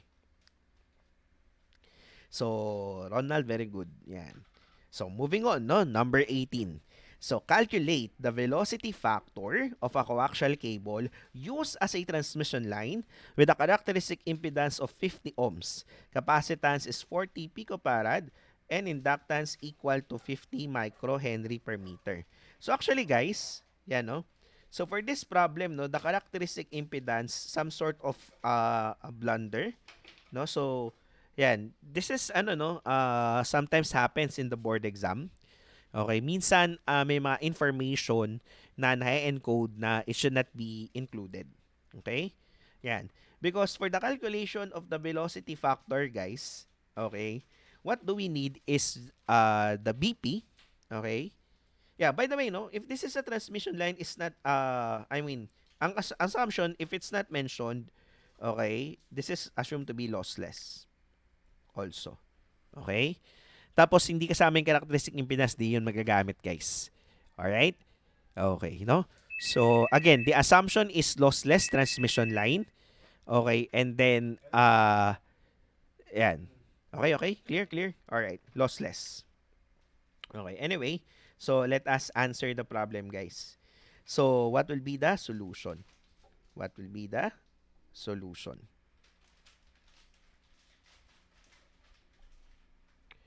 Okay, for lossless po, ano ang formula, guys, for lossless? What will be the BP, no, for lossless?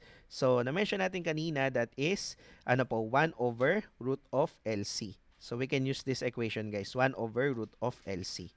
So, we have 1 over square root ng, okay, ano yung L natin? So, yung L natin, guys, ay 50 microhenry. So 50 times 10 to the minus 6 multiplied by 40 times 10 to the minus, ano po, minus 12. So yeah.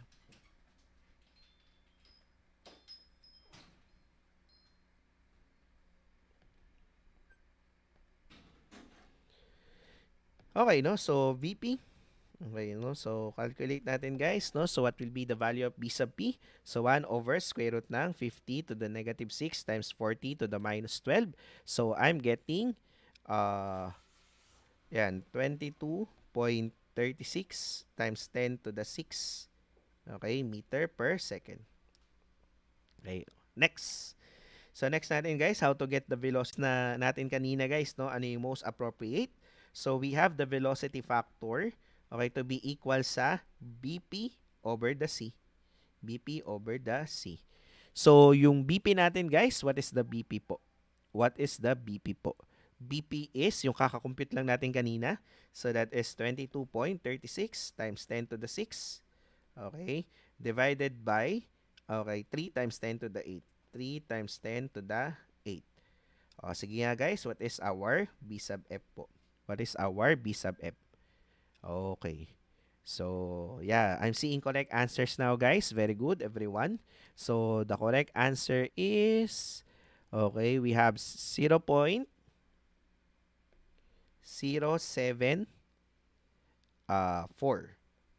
Yeah.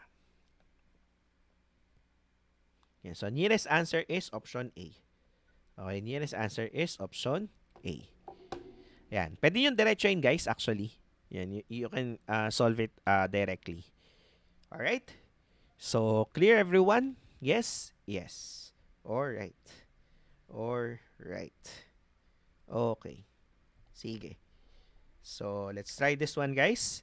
Yan. For a lossless transmission line with L equals 40 microhenry per meter and 20 picofarad per meter, solve for beta for F equals 750 megahertz.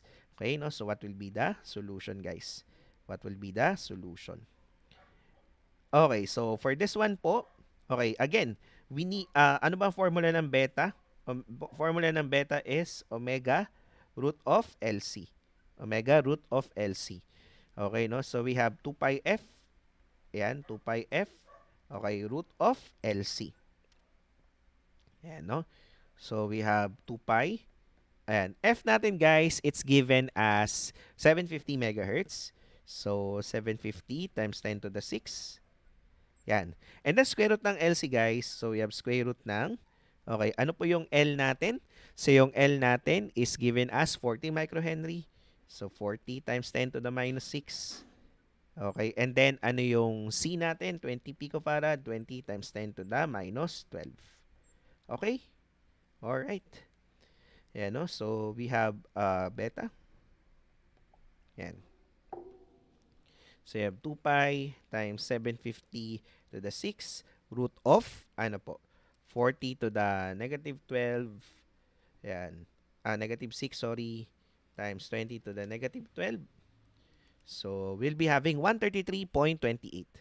So, we have 133.28 radian per meter. Radian per meter. So, option D is the correct answer. Very good, everyone, guys. Yan. So, very good, everyone. Ken, Kriel, Kirsten, Eugenia, Jemima, everyone. Okay? Alright. So, now let's move on, no, sa next topic natin, guys.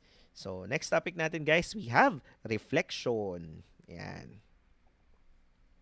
Okay. Again, guys, no, for MPT po, for maximum power transfer, what is the condition, no, for the maximum power transfer or MPT? So, the condition for the maximum power transfer is that the ZL is equal to ZO. However, no, in the event that ZL is not equal to ZO, reflection will occur. So, guys, no, it happens when the load impedance is not equal to the characteristic impedance. Okay? Kung load impedance mo ay hindi equal sa characteristic impedance, okay, what will happen is magkakaroon tayo ng tinatawag na reflection. So, for example, guys, no, nagpadala tayo ng signal. Okay, kunyari, itong kulay yellow.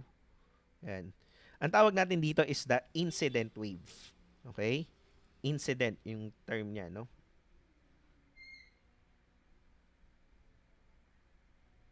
Because the direction of incident is from the load papunta sa from the source papunta sa load. Okay? So incident 'yan, no? So incident, guys. Ngayon, in the event that ZL is not equal to ZO, okay? Magkakaroon tayo ngayon ng signal also that will actually what? That will actually return from the load back to the source. So ang tawag natin doon is the reflected wave. Of course, the magnitude, no, or the amplitude of the incident is not the same as the reflected. Well, there are some cases that they are equal, no, special cases yun.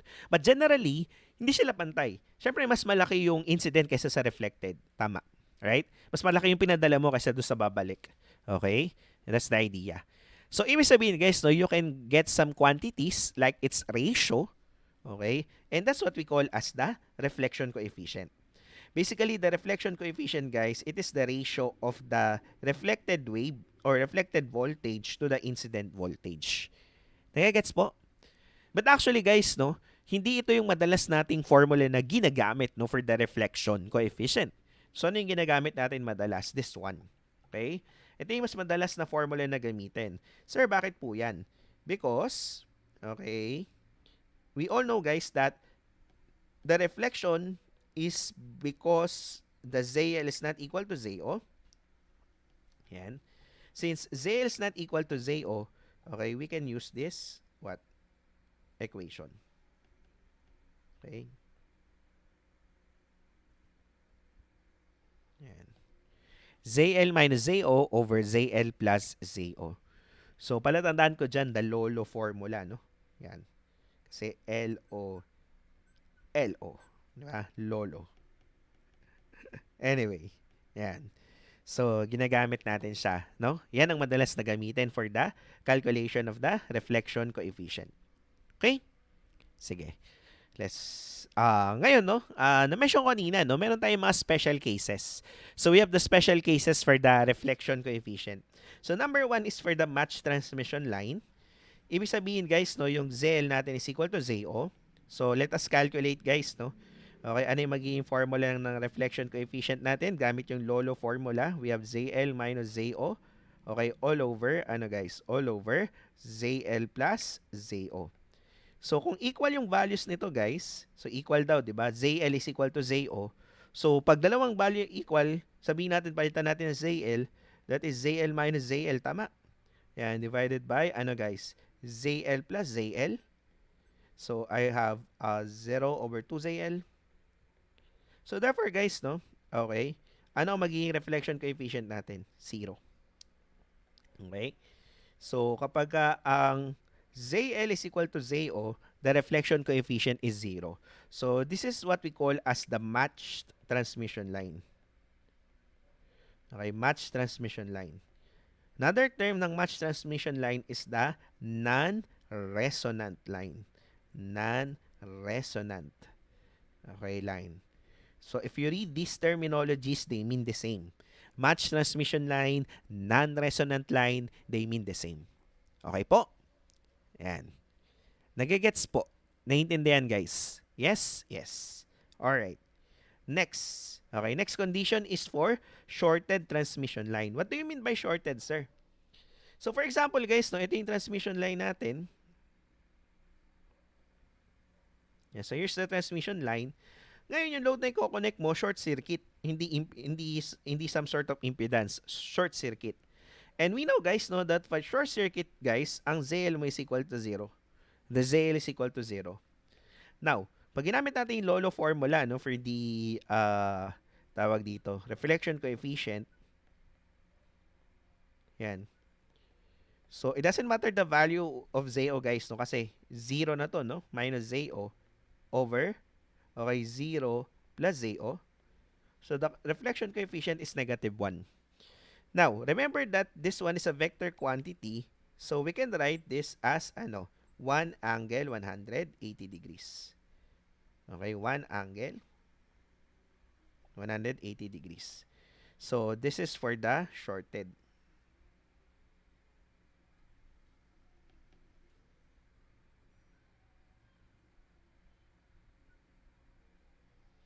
So, anong implication guys, no, ng 180 degrees dyan?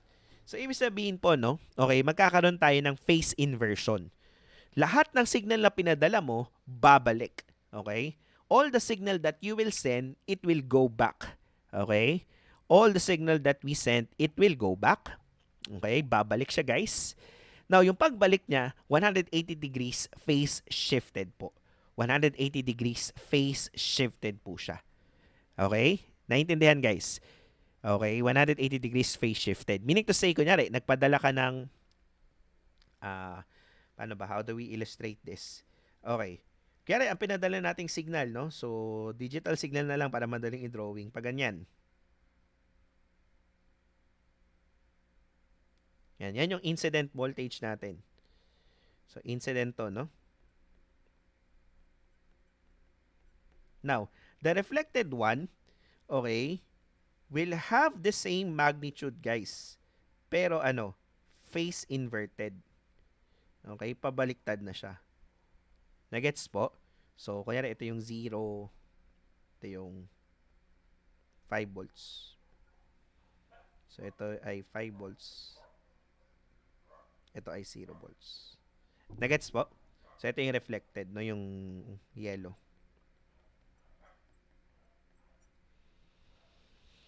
Okay? So, yung pinadala natin, guys, okay, very same yung babalik sa atin, pero phase inverted na.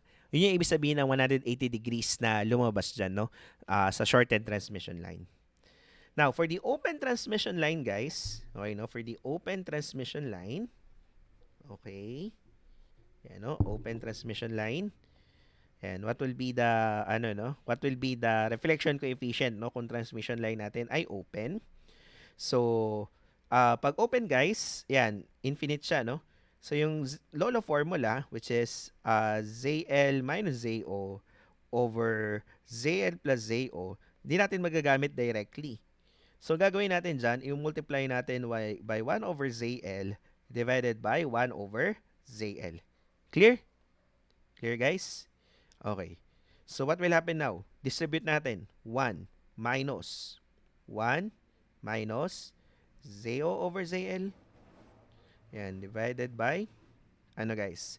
1 plus ZO over ZL. Clear?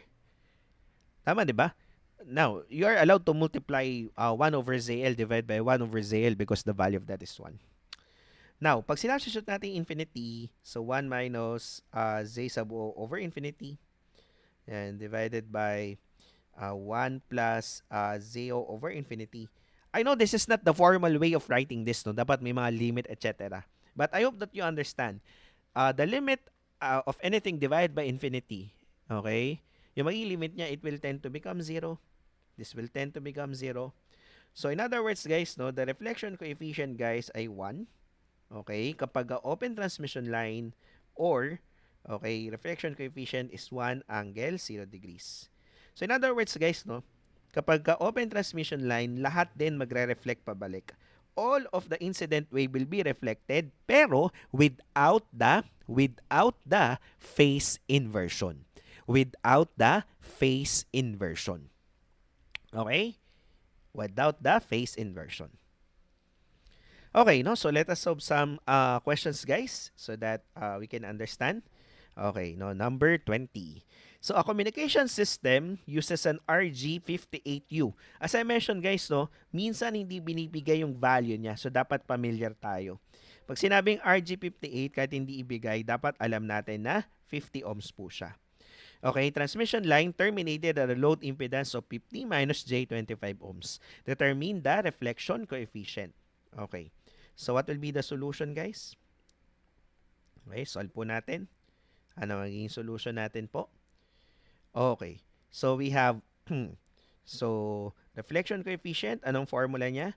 We have the Lolo formula, ZL minus ZO divided by the, okay, ZL plus ZO. So, Z sub L natin is the load. We have 50 minus J25 Okay, minus 50. Yan, divided by, okay, 50 minus J25 plus 50. So, nakaano siya guys ha? Nakatawag dito. Naka-complex number tayo. So, mode 2 po natin gagawin sa calculator. So, sa mode 2 po natin gagawin ha. Complex mode.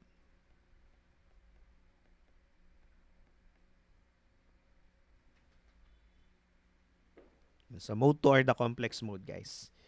Anyway, okay. Anyway guys, yan. Yung answer nyo, magiging ano siya, no? Magiging ano po, rectangular form. So, pag na-equals nyo na siya, may answer, di ba? You need to press Shift 2, 3, guys. You need to press Shift 2, 3. Okay, sa inyong calculator, just Shift 2, 3, then equals. So, para lalabas yung kanyang rectangular form. Naintindihan, guys? So, mode 2 lang, no? 50 minus 25i minus 50, 50 minus 25i plus 50. Answer, Shift 2, 3. Yan. Naka-degrees tayo, no? So, paki-degrees yung calculator nyo. The answer would be 0. The reflection coefficient will be 0. Okay, 243. Okay, angle. Okay, negative 75.96 degrees. Negative 75.96 degrees. Okay? So, option D is the answer. Option D is the answer. Okay, so very good everyone. Yes, yes. All right. Okay. Nice, nice. Nice. So moving on, next question guys. Yeah, no, situational, past board exam question guys, past board exam question. Suppose you sent a 5 volts positive going pulse in a shorted transmission line. Which of the following is most likely to occur? Which of the following is most likely to occur? Yan, letter A. The pulse will be absorbed by the load. B. A 5 volts positive going pulse will be reflected. C. A 5 volts negative going pulse will be reflected. Or D. Not enough information. So guys, no? Okay, this is a shorted transmission line. No, we know guys, if the transmission line is shorted, okay, alam natin guys that the reflection coefficient would be what? 1 var angle. Okay, no? So, that is 1 var angle, 180 degrees. So, anong implication ng 1 var angle, 180 degrees? The implication is that all, okay, of the amplitude will be reflected, pero may phase inversion. So, dapat 5 volts ang babalik, no? In other words. So, either B or C. Okay? Either B or C. Kaya lang, sabi daw, shorted. So, pag shorted, yung positive going will be dapat negative going. So, the correct answer is option C. Okay? The correct answer is option C. Very good. Teya, very good, no? Everyone. Julius. Okay? Aldwin. Very good. Okay? Alessandra, very good. So, nagigets po? Everyone? Yan, no? So, okay. Yan. Now, let's talk about number 22 po. Let's talk about number 22 po. A pulse is transmitted down a cable that has a velocity of propagation of 0.8 c. Okay? The reflected signal is received 1 microsecond later. Okay? How far down is the cable impairment? Okay, no? So guys, no? If you will repair, okay, a transmission line, tayo kasi, no, kapag kunyari, nagre-repair tayo ng electronic circuits, right? Kunyari, meron tayong electronic component na sira. Ginagawa natin, we replace everything, right? So, kunyari, may naputol na wire. Pinapalitan natin yung buong wire. O mag-wire ka na lang uli. Kasi maliliit lang yung mga wires natin, no, as electronics engineers, right? Kaya lang, when we are dealing with, let us say, transmission line, mahaba yun, di ba? Hindi mo pwedeng palitan lahat yun. Nagets? Papalitan mo lahat yung linya, hindi ganun. You need to trace. You need to find where is the location of the impairment so you can repair. No? So it's not feasible to replace everything, no? If there will be an impairment, okay, in a transmission line. Nagets po? Ayan, no? So, Hindi siya kagaya ng mga wiring natin, no, sa mga small devices natin na pag naputol, pag nasira, we will just replace. Hindi ganoon.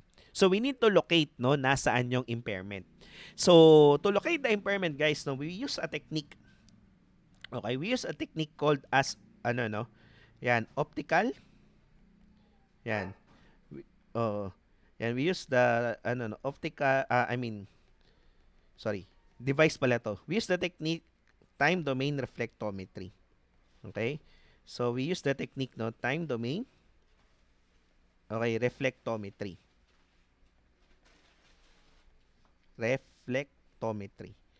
So ito yung technique, guys, no?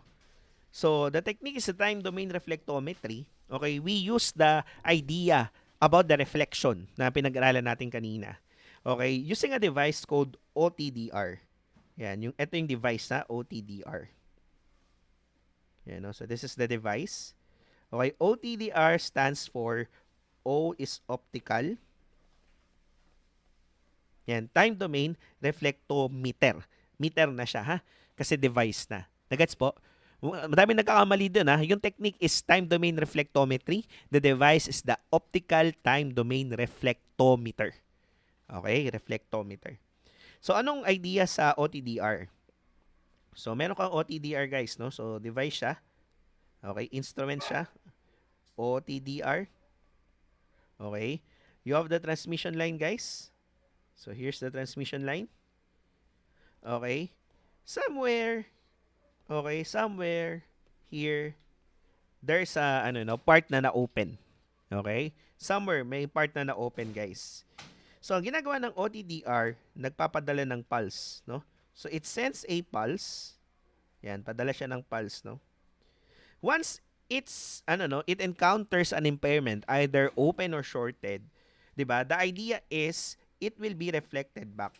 Babalik siya, guys. Okay? So babalik siya. You will also know the nature, guys, no? Syempre, kapag may phase inversion, shorted yung impairment, pag wala, open siya. Okay? Now, using some formula or some analysis, you can actually find how far the impairment is. Okay? Gaano kalayo. Okay? So actually simple lang to, guys, no? Simple physics lang.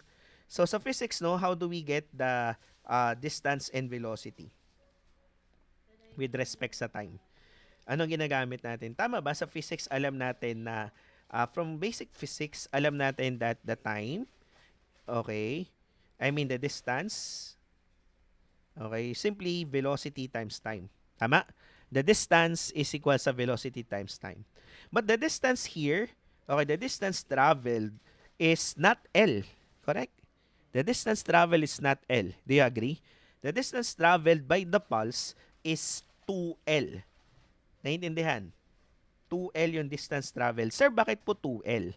Bakit po 2L? Kasi pumunta siya sa impairment L, babalik siya sa original location L din.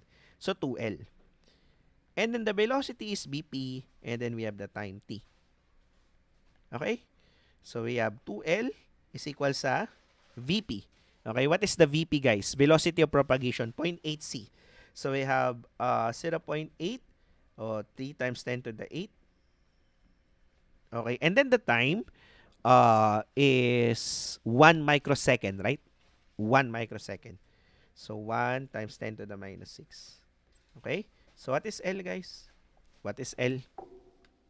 Yan, bali 0.8 times 3 to the 8 times 1 to the negative 6 divided by 2. Okay, so we have 120 meters. Option B is the answer. 120 meters. Yan, 120 meters. Option B is the answer. So, clear? Nagets po? Naintindihan? Yeah, very good, Angelic, no? Yan, everyone, very good. Crystalline. Eugenia, very good. Okay?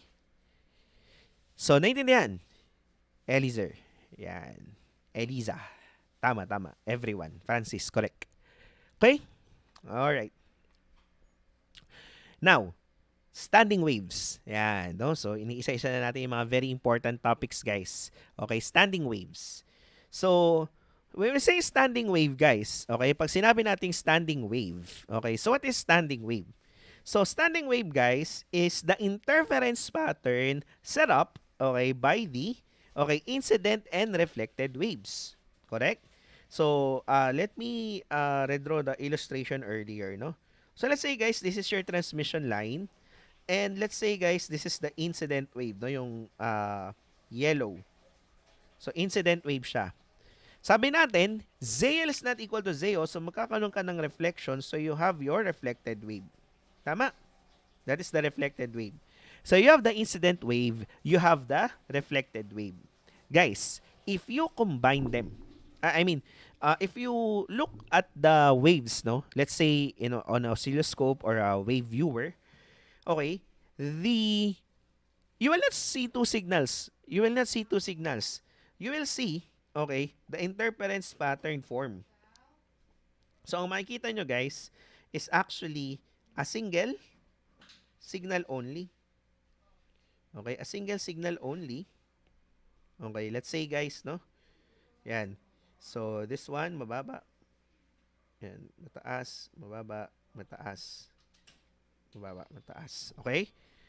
Yan. Ito po yung makikita nyo, guys. That's what will you see. Okay? Ito po yung makikita natin. Yan, no? So, equal to, bale. Gets? Naintindihan po? Ito yung tinatawag nating, standing waves.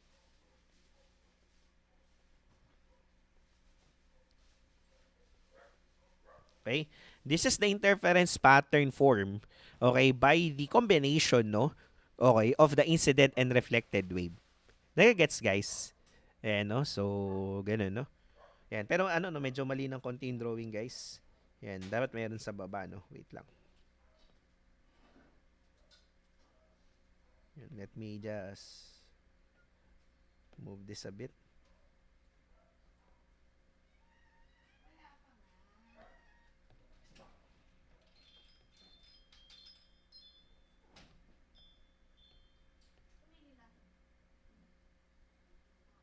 Yan, parang ganyan, guys, no? Yan, may part din na negative siya. Anyway, so yun. So, naintindihan po. Yan, no? So, ganun, guys, ha? Alright. So, standing wave yun. So, now, guys, we have now, of course, no? There's a maximum and minimum, no? Okay, values for the standing wave. So, let's say we have the Vmax here.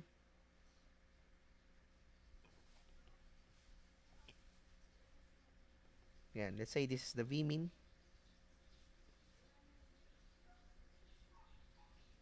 Yan. Okay?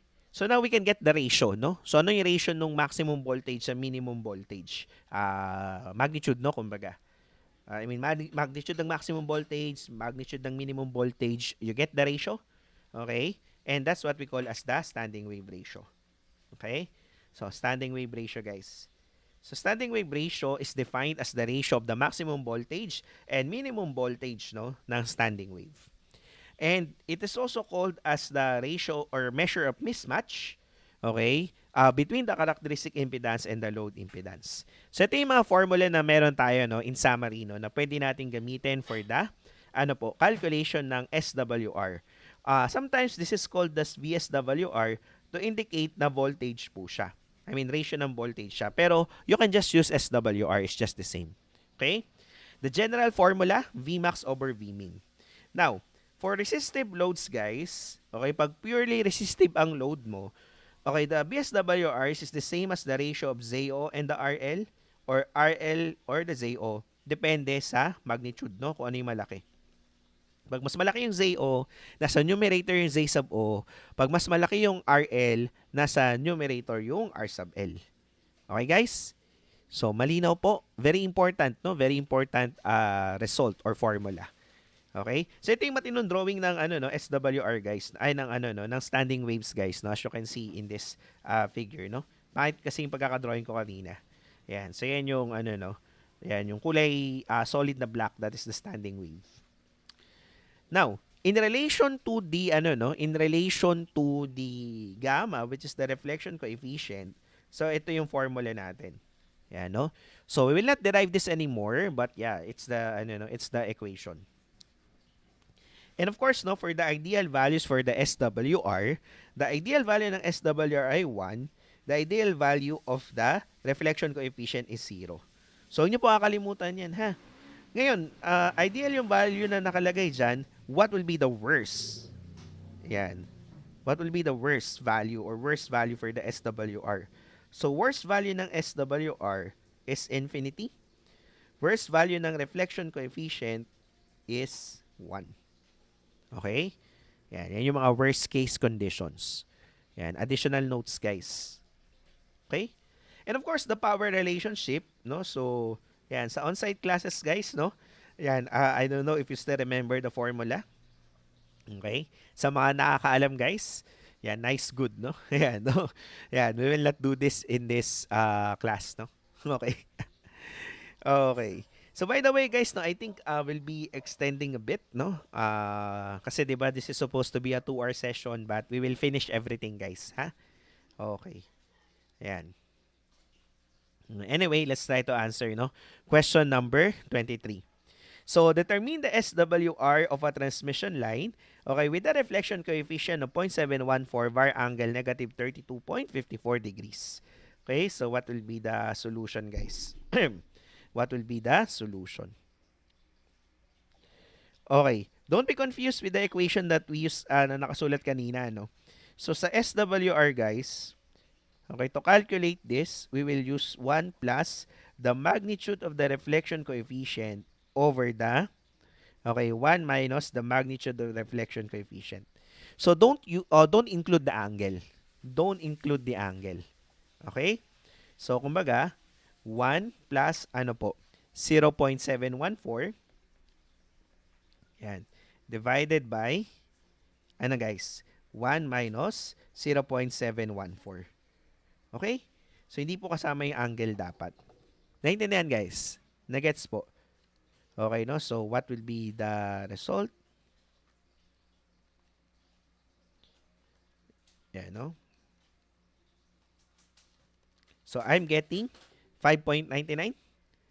993, very good. Very good, very good everyone, 993. Of course, no pagkagayan, approximately the answer is 6, option D. Option D is the answer. Option D is the answer. Very good, Jan Christian, Carl, Janine, very good. Okay? Alright. Alright. Okay, let's proceed sa next question, guys. So, a transmitter delivers 50 watts into a 600 ohm lossless line. Yan, marami nalilito dito, no? Ano tong 600 ohm lossless line? Okay? So, kahit hindi siya sinabi, obvious na to, no? Obvious na dapat yan, guys. Ano yan? This is the Z sub O. Okay? That is the Z sub O. A transmitter delivers 50 watts into a 600 ohm lossless line that is terminated with an antenna. Okay, terminated daw. Okay? Pag terminated, guys, itong 275 ohms na to, ito yung Z sub L natin. Kaya lang, since hindi siya, ano guys, wala siyang reactive component. Right? Wala siyang J. So, you can assume that this is RL. Okay? Kasi purely, ano siya, resistive po siya. Okay? Yan. So, how much power reaches the antenna? Okay, how much power reaches the antenna? Okay, what will be the solution for this one, guys? Yan, what will be the solution? First, let's get the SWR first. Okay, paano ba kunin ang SWR, guys? Yan, very easy how to get the SWR. So, anong gagamitin natin, no? Among all the equations of the SWR, ano ang pwede natin gamitin? Remember that the load is purely resistive. Purely resistive. Yung antenna mo, okay, yun yung load mo, di ba? Purely resistive siya, guys. Purely resistive. So, dahil purely resistive siya, okay, purely resistive, guys, okay, we can just get the ratio. Okay, SWR ang gagamitin natin dahil mas malaki ang ZO, ZO over RL. ZO over RL. So that is 600 over 275. 600 over 275. So 24 over 11. Okay, we have 24 over 11. Now guys, ano ba hinahanap? Yung naka-reach, 'di ba? How much power reaches the antenna? So absorb power yung hinahanap natin, B-abs. Okay, absorb power. So, anong formula ng absorb power natin? So, we have 4 SWR.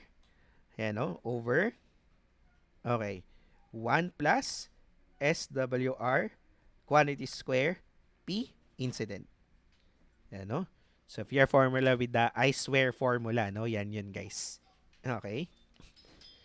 Ayan, no? So, I swear. Alright.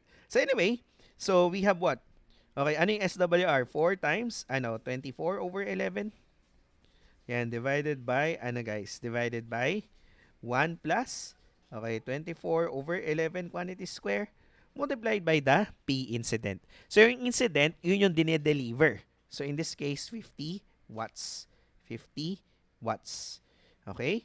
So, come on guys, help me. Help me with the calculation. What will be the formula? Okay. What will be the formula? Okay. I swear. All right, no. So what will be the P incident P incident tuloy. What is the absorbed power, guys? So absorbed power, guys, is approximately 43.10 watts. Okay? So option C is the answer. Okay? Option C is the answer. Okay, sige. So very good everyone, very good. Okay. So naintindihan po. Nagets, guys? Yes, yes. All right. Okay. So moving on no sa last topic natin, guys. So our last topic is the impedance of a transmission line. Okay, impedance and transmission line. So let's take a bit of time understanding what is written on our screen. First, this equation, this is the standard formula that we use to solve for the impedance of a certain length of a lossless transmission line. So, in the context or in the purpose of the board exam, we will only focus on the, guys, we will only focus on the lossless transmission lines. So, kasi pag lossy, okay, iba na yung ginagawa. No, for lossless, madalas lossless lang naman. In other words, guys, no, yan, if you want to find this impedance, guys, yung L po is measured with respect sa ZL. Kung gaano siya kalayo sa ZL, yun yung L natin. Gets, guys? So, kung gusto mong hanapin yan, ito yung formula na gagamitin mo. Let's say this is the formula 1.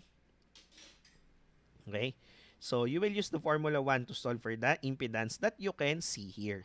So, yung certain length na ito ng transmission line, ayun yung formula. Ngayon, the formula will be simplified if you have shorted or open. Ayan siya. Tapos may pang-apat, guys, may pang-apat na formula for lambda over 4, sakto. So, hindi siya nakasulat, I will write. So, yung Z natin is equal sa, guys? Okay, Z O square over ZL. So, this is for lambda over 4 transmission line. TXL na lang, ha? Yan, okay? Yan, guys. So, bali, apat yung formula natin. Una is the general one. Pangalawa is for shorted. Pangatlo is for open. Yung, yung pang-apat, yung Z equals Z O square over ZL. This is for the lambda over 4 transmission line. Okay? So, nagagets so far? Now, what is impedance inversion? Impedance inversion, guys, ang idea, pag lambda over 4 yung length ng transmission line mo, the value of the impedance inverts. What do you mean?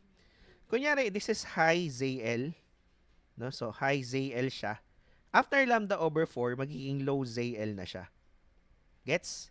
After lambda over 4, magiging, high ZL ulit. Okay? Nagigets? Pero actually, hindi na siya ZL, no? Sorry. High Z. Yan. So, high Z, after lambda over 4, low Z, high Z, etc. Siyempre, kung nababago yung impedance every lambda over 4, nagbabago din yung kanyang, nagbabago din yung kanyang voltage and current. Di ba? So, kasi di ba impedance, okay, impedance, how do you calculate impedance, guys? So, di ba, voltage is equals, current is equals sa V over R. So, yung R natin is equals sa V over I. So, pag high Z, ibig sabihin, this is high voltage. Okay, low current. After lambda over 4, magiging low voltage na siya.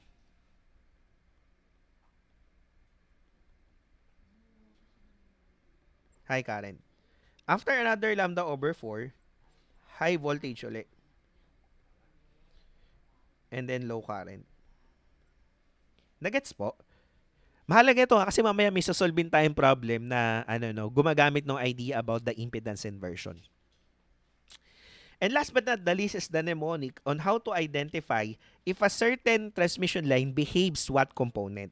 Like for example, no, if your transmission line is lambda over 4 tapos shorted, guys, so it acts like a, yan, ano ba to? Parallel resonant circuit. So this is resonant, no? Yan. Kapag saktong lambda over 4 yung length niya tapos open, this is a series resonant circuit. Pag less than lambda over 4 tapos shorted, inductor. Pag less than lambda over 4 open, that is capacitor. Pag greater than, ito yung basis mo, lambda over 4, ito yung 0. So greater than 0, greater than lambda over 4 both. So capacitor siya. Greater than lambda over 4 open, inductor siya. Naintindihan po? Gets yung mnemonic natin. So let's try to answer the next question, guys, no, for us to understand anong ibig sabihin. If the length of an open circuited stub, guys, ang stub, guys, is anong sabihin ng stub? So this is a small. Yeah, this is a small section of transmission line. Okay? This is a small section of a transmission line po. Small section ng transmission line. So in other words, transmission line din siya. So if the length of an open circuited transmission line is less than quarter wavelength but greater than 0. So look at the figure. Shorted, open siya. Okay? Tapos, less than lambda over 4. Open less than lambda over 4. So it acts like a what? It acts like a, yan, capacitor. So, capacitor. Nagigets po? Less than quarter wavelength, greater than 0. Okay, open siya. So, based on the mnemonic, it acts like a capacitor. Naintindihan, guys? Maliwanag po. Yes? Yes. Okay. Yan. Let's answer some numericals. Yan, let us answer some numericals, guys. Okay. So, find the impedance of a lambda over 8 lossless transmission line.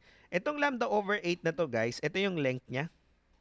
Yan. So, this is L, ha? So, this is the L in the formula. Okay? So, it is expressed in terms ng wavelength. Okay? So, find the impedance of a lambda over 8 lossless transmission line terminated to a load of 400 ohms. Yan. Assume a characteristic impedance of 50 ohms. Round your answer in 2 decimal places. Okay, so what will be the answer? So this is the most straightforward question pagdating dito. But unfortunately, guys, no, this is this type of question does not really appear too much in the board exam. Hindi masyado, no? So, ang mga nag-a-appear yung mga special cases like for shorted, for open, or for lambda over 4. But at least, no, we still know what to do, no, pag ganyan yung lumabas. Okay? So, what is the Z in the formula? So, ang formula natin, di ba, we have the ZL. Okay? I mean, the ZO multiplied by ZL plus JZO. Okay, tangent ng beta L. Yan, divided by ano, guys? Okay, ZO plus JZL tangent beta L. Okay? Yan, so ito yung formula natin, guys. Okay? So, ZO natin, what is the characteristic impedance? 50 ohms. So, 50 times the quantity. Ano yung ZL natin? ZL natin is 400. So, we have 400. Okay, plus J, ZO, which is 50. Okay, tangent. Okay, for beta, okay, so, I think, hindi ko siya na-mention kanina. Okay, yung beta na gagamitin natin dito, another formula for beta is actually 2 pi, okay, over lambda. Okay, 2 pi over lambda. Okay? But the lambda, guys, okay, the lambda, Okay, hindi siya C over F, di ba? I mentioned kanina na ito ay BP over F. Yan. And BP ay CVF over F. Yan. Yan yung mga additional equations na pwede natin gamitin.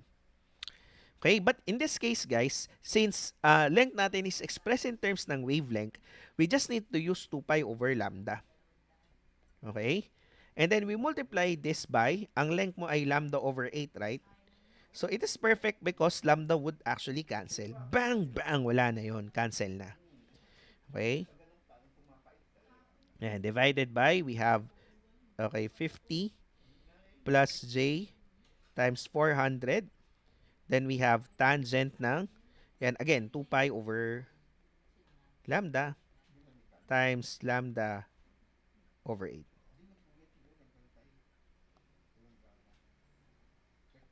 Yan. So what will be the value of z, guys? Yan. So come on, let's help me. What will be the value of z? We have 400 plus. By the way, guys, no, since naka in terms ng pi tayo, make sure that your calculators are set into radian mode, ha? Yan, make sure that your calculators are set to radian mode.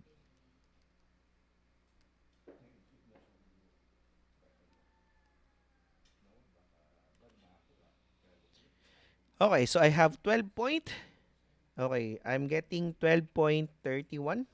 Okay, minus J, 48.46 ohms. Okay. So, very good everyone. Option B is the correct answer. Option B is the correct answer. Okay? So, clear? Clear, guys? Alright. So, ayun, no? Yan. So, it's almost time already, but yeah, no? So, as I mentioned, we're gonna extend a bit. So, you can have your lunch while watching the video, guys. Yan, no? Yan, tuloy-tuloy lang tayo. Alright. Okay. Nice, good, nice, good. Okay. Number 27. Let's read. Suppose it is required to match a 73 ohm antenna to a 600 ohm feeder line at a frequency of 150 megahertz. So determine the characteristic impedance of the quarter wave transformer that should be used. Okay, guys. So what will be the solution? So as you can see, no, this is a special case because quarter wave daw. Okay, yung length mo. So quarter wave transformer meaning to say lambda over 4. Right? Okay, so parang idea niya, guys, you have a transmission line here. Okay, you have a transmission line here. So, the length of this transmission line is lambda over 4. So, and so this is lambda over 4. And this is lambda over 4, guys. And then, yan, ito yung ano, guys, no? Ito yung, teka, ang pangit no? Isipin ko yung pagkakadrawing, Ayan. So, ito yung minamatch natin, guys, no? Yan, yung impedance daw dito at the entry is what? Yung impedance na minamatch natin, 600 ohms. Tapos yung nandito, guys, yung load natin bale is how much? Yung load natin bale is, yung ZL natin, this is what? This is 73. So, ang tanong is, ano daw yung value nito? What is the Z sub O here? Yan. Nagets po? So, yun yung idea. Imamatch mo yung 600 ohm feeder line sa 73 ohm antenna na load natin. Kasi ganun yun no? Yung mga nabibiling transmission line, of course, fixed na yung value ng characteristic impedance niya. And sometimes they are not matched to the load that we have. Like for example, pagdating natin ng antenna, so we'll be covering antenna in the following days. So tomorrow's session, by the way, or the next session would be the fiber optics, So tomorrow, same time. Okay, after the day after that, we will have the antenna naman or radio wave ata. Basta we will have the antenna and you will understand 73 ohms talaga yung antenna natin. Yan yung kanyang resistance. Okay? I will just announce the time dun sa ano natin, I will just announce the time of the live session kailan siya mangyayari. Okay? So, at any rate, ayun nga guys, no? So, hindi siya sakto, di ba? 600, hindi parehas ng 73. Kailangan parehas siya for maximum power transfer. So, yun yung purpose ng mga transformers. Yung transformer natin, QWT tawag natin dito, no? Quarter wave transformer. Ginagamit natin siya, no? Para ma-match yung 600 sa 73. Okay? Ganun yung idea. Now, apply natin yung formula natin kanina. Anong formula to pagka ganyan? Pag lambda over 4, di ba I mentioned that the Z is equal sa Z square over ZL. Z square over ZL. So it turns out that Z is 600. Yan, equal siya sa Z square na hindi natin alam yung value. Divided by the ZL na 73. So from that, what is the value of Z sub O? What will be the value of Z sub O, guys? So root of 600 times 73, we have 209.2.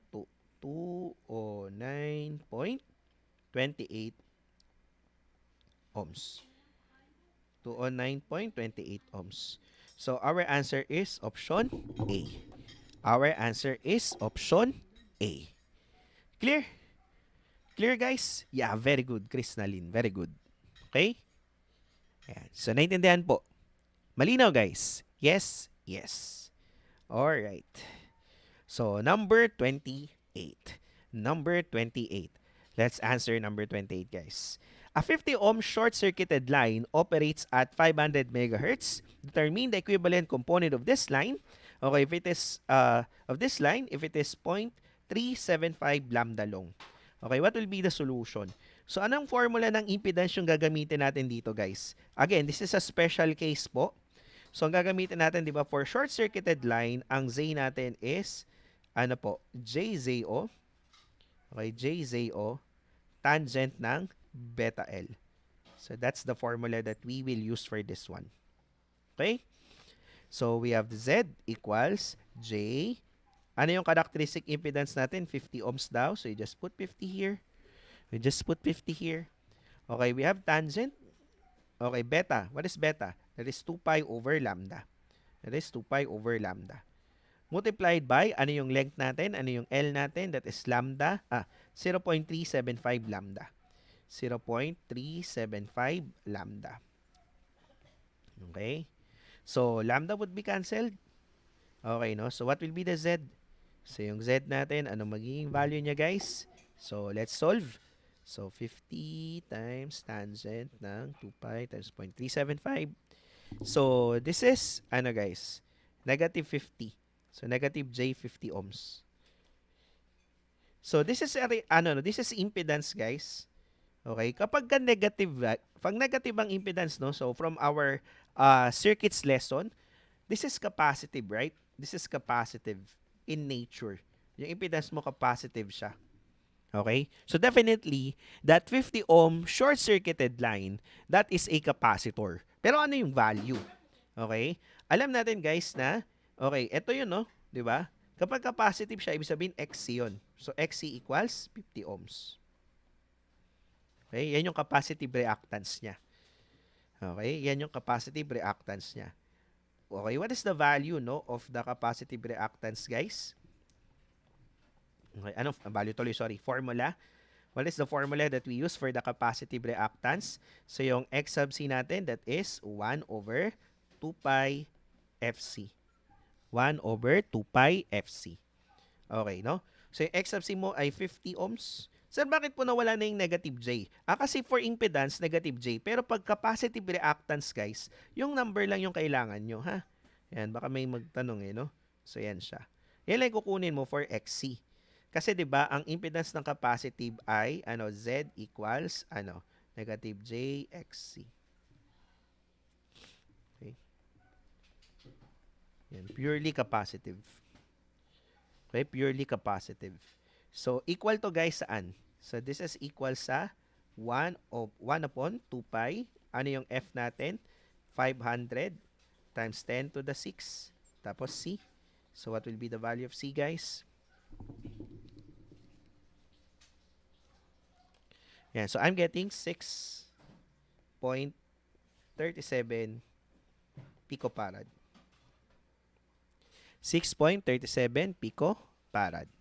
So, tama ba? Pa-verify na lang, guys. But I think that's correct, no? Alright. So, don't be confused pagdating dito po. Ayan. Wala po siyang per meter. Okay? Because we're not talking about the shunt capacitance. Gets? Magkaiba yun, ha? Magkaiba yun. Bale, paano ba? Paano ko ba illustrate? Let me illustrate the difference, ha? So, di ba, ito yung transmission line. Yan. So, ito yung transmission line, let's say. So, yung transmission line natin, may equivalent circuit yan, di ba? May inductor, tapos may capacitor, may conductance. Yan. Ito yung transmission line mo, no? Yan yung transmission line mo. So, ito yung ito yung C na may per meter. This one. Ito yung capacitance na may per meter. Ito ngayon, guys, ang idea, this whole thing, length ay 0.375 lambda. Tapos, shinort daw siya. Shinort natin siya sa dulo. Etong buo na to, shinort mo siya. Okay? This one is equivalent sa single capacitor. Gets? Single capacitor na ang value ay 6.37 picofarad. Naintindihan yung pagkakaiba, guys? Nagets po? Yung C dun sa loob, yung may orange na bilog, yan yung may per meter na values. Primary line constant yon. Pero this whole transmission line, if this will be shorted, okay, all of this, lahat ng yan, okay, as a whole, equivalent siya sa 6.37 picofarad na capacitor. Naintindihan? Is that clear? Yes? Yes, sir. Okay? Yes, sir. Kaya wala siyang per meter, ha? Yung buong transmission line siya. Hindi yung component lang ng loob niya. Pero pag yung component ng loob niya, guys, like this one, itong C na ito, kuyari, yan yung pinahanap for some reason. So, ito yung farad per meter yung unit. This one, this in particular. Okay? But as a whole, if it is shorted, okay, as a whole, yan. Tapos ang length niya ay 0.375 lambda, it is 6.37 picofarad capacitor equivalent. Okay? So I hope that's clear, ha? Kasi maraming nalilito po doon. Okay? Sige. Now, let's talk about this one. Dito natin gagamitin yung concept ng impedance inversion, guys. So, in an air dielectric parallel wire transmission line, the adjacent voltage maxima are located at 12.5 centimeters and 27.5 centimeters. Okay? Respectively. Okay? So, what will be the solution? What will be the solution for this one, guys? Sige, solve po natin. Solve natin, guys. Okay. So, let's say this is the model of the transmission line natin kanina, no? Yan. Now, somewhere here, okay, as mentioned, yan, nandito yung voltage maxima, guys. Yan. So, voltage maxima. Ito yung sinasabi natin high voltage kanina. So, the location of this is 12.5 centimeters, no? In reference sa dulo kasi, no? In reference sa dulo. 12.5 centimeters siya. In reference, kuya rin, nandiyan yung load mo, no? Yan. So, 12.5 centimeters yung distance niya. Yan, let's say ito yun. Kaya ganyan, 12.5 centimeters. So, ngayon, next niya is what? Alam natin, guys, that by impedance inversion, yung V mean will occur here. And this is lambda over 4. Naintindihan po?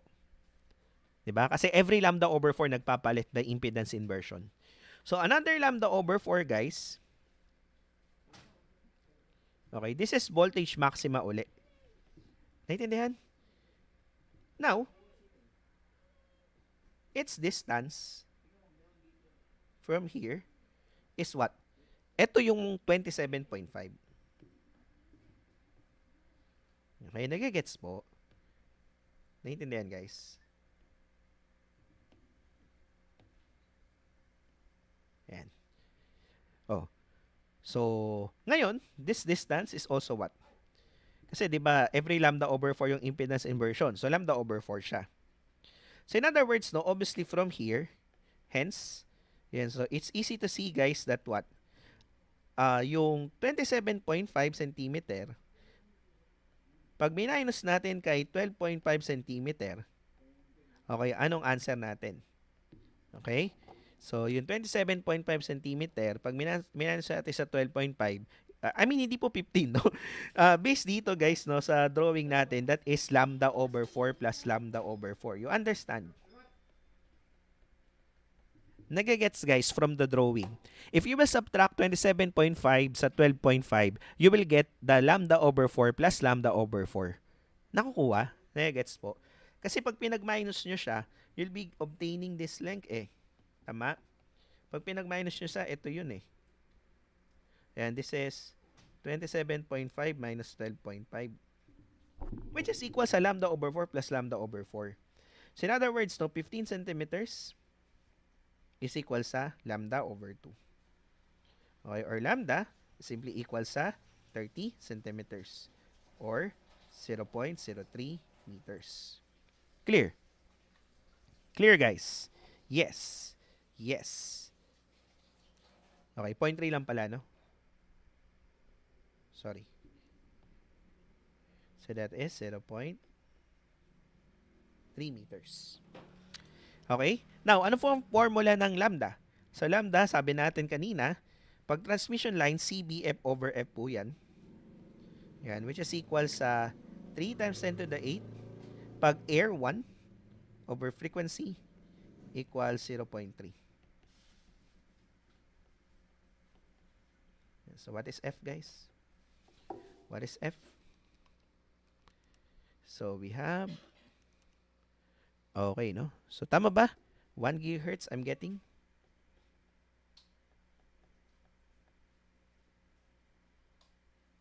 And I'm getting 1 gigahertz. Pa-verify na lang if it's correct. Pa-double check na lang if it's correct. Okay? Naintindihan po?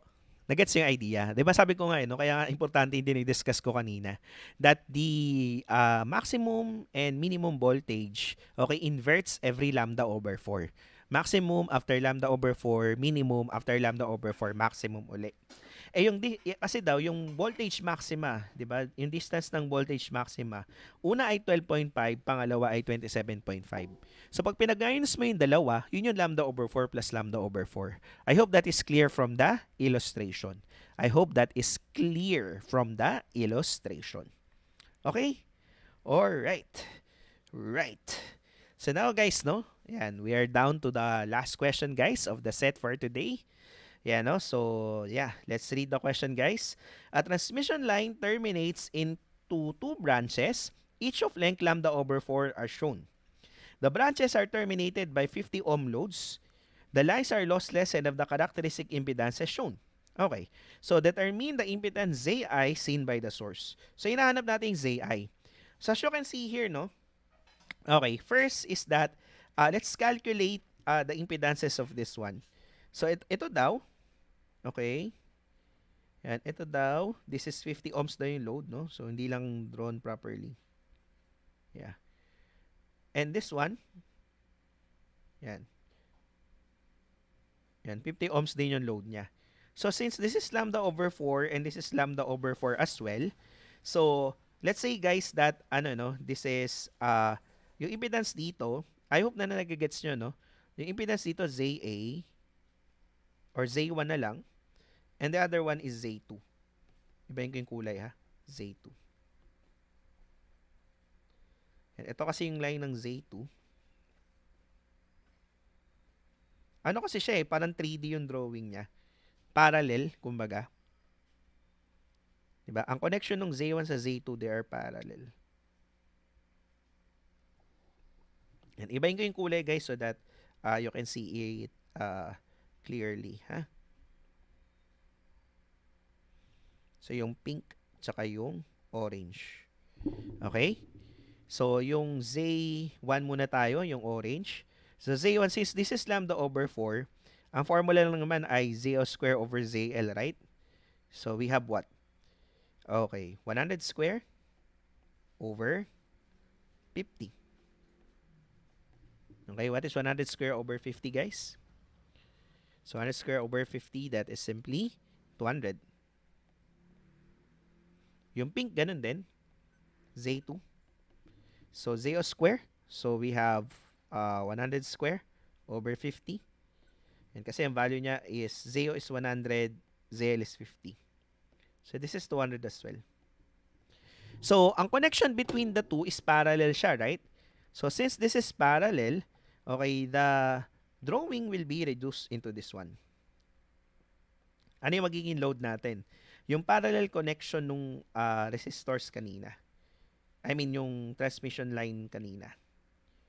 So, bale, ito yung magiging impedance natin. Yung bagong ZL natin is the parallel combination ng 200. And we know, guys, that parallel ng same values divide by 2 lang. So, this is 100 ohms. And we are interested to solve for Zin. Okay. And we know, guys, that the length is also lambda over 4. So, we will use the special formula again. And the ZO of this line is, in this case, is 50. Okay, this is 50 ohms. So, what will be the value of Zin, guys? So, yung Zin natin, yan, equal siya sa, yan, ZO, which is 50 over 100, 25 ohms. 25 ohms. Okay? Zin is 25 ohms. Naintindihan po? Sir, saan po nanggaling yung 100? Bali yung ZL natin, sulat ko na lang dito, no? So, yung ZL natin is just simply the parallel combination of Z1 and Z2. So, bali, 200 parallel sa 200. So, we will be getting 100 ohms. 100 ohms. Okay? Yeah. So, that's why our answer is 25 ohms. Okay? Yes? Yes. Alright. Okay. Yeah, no? So, actually, guys, no? So, that ends our stream for today. Yeah, no? So, thank you guys, no, for attending the session. Yeah, no? So, see you guys sa next session natin, no? I'll just be forwarding the link to you guys. So, I think the same time again. Yan, the next lecture under still EMFT, electromagnetic field theory, is fiber optics. Okay? So, thank you guys. Yan. So, don't forget the homework, guys, as well as, yan, no? So, I'll be sending out the PDF copy of the lecture, guys. Yung password is naibigay na throughout the session.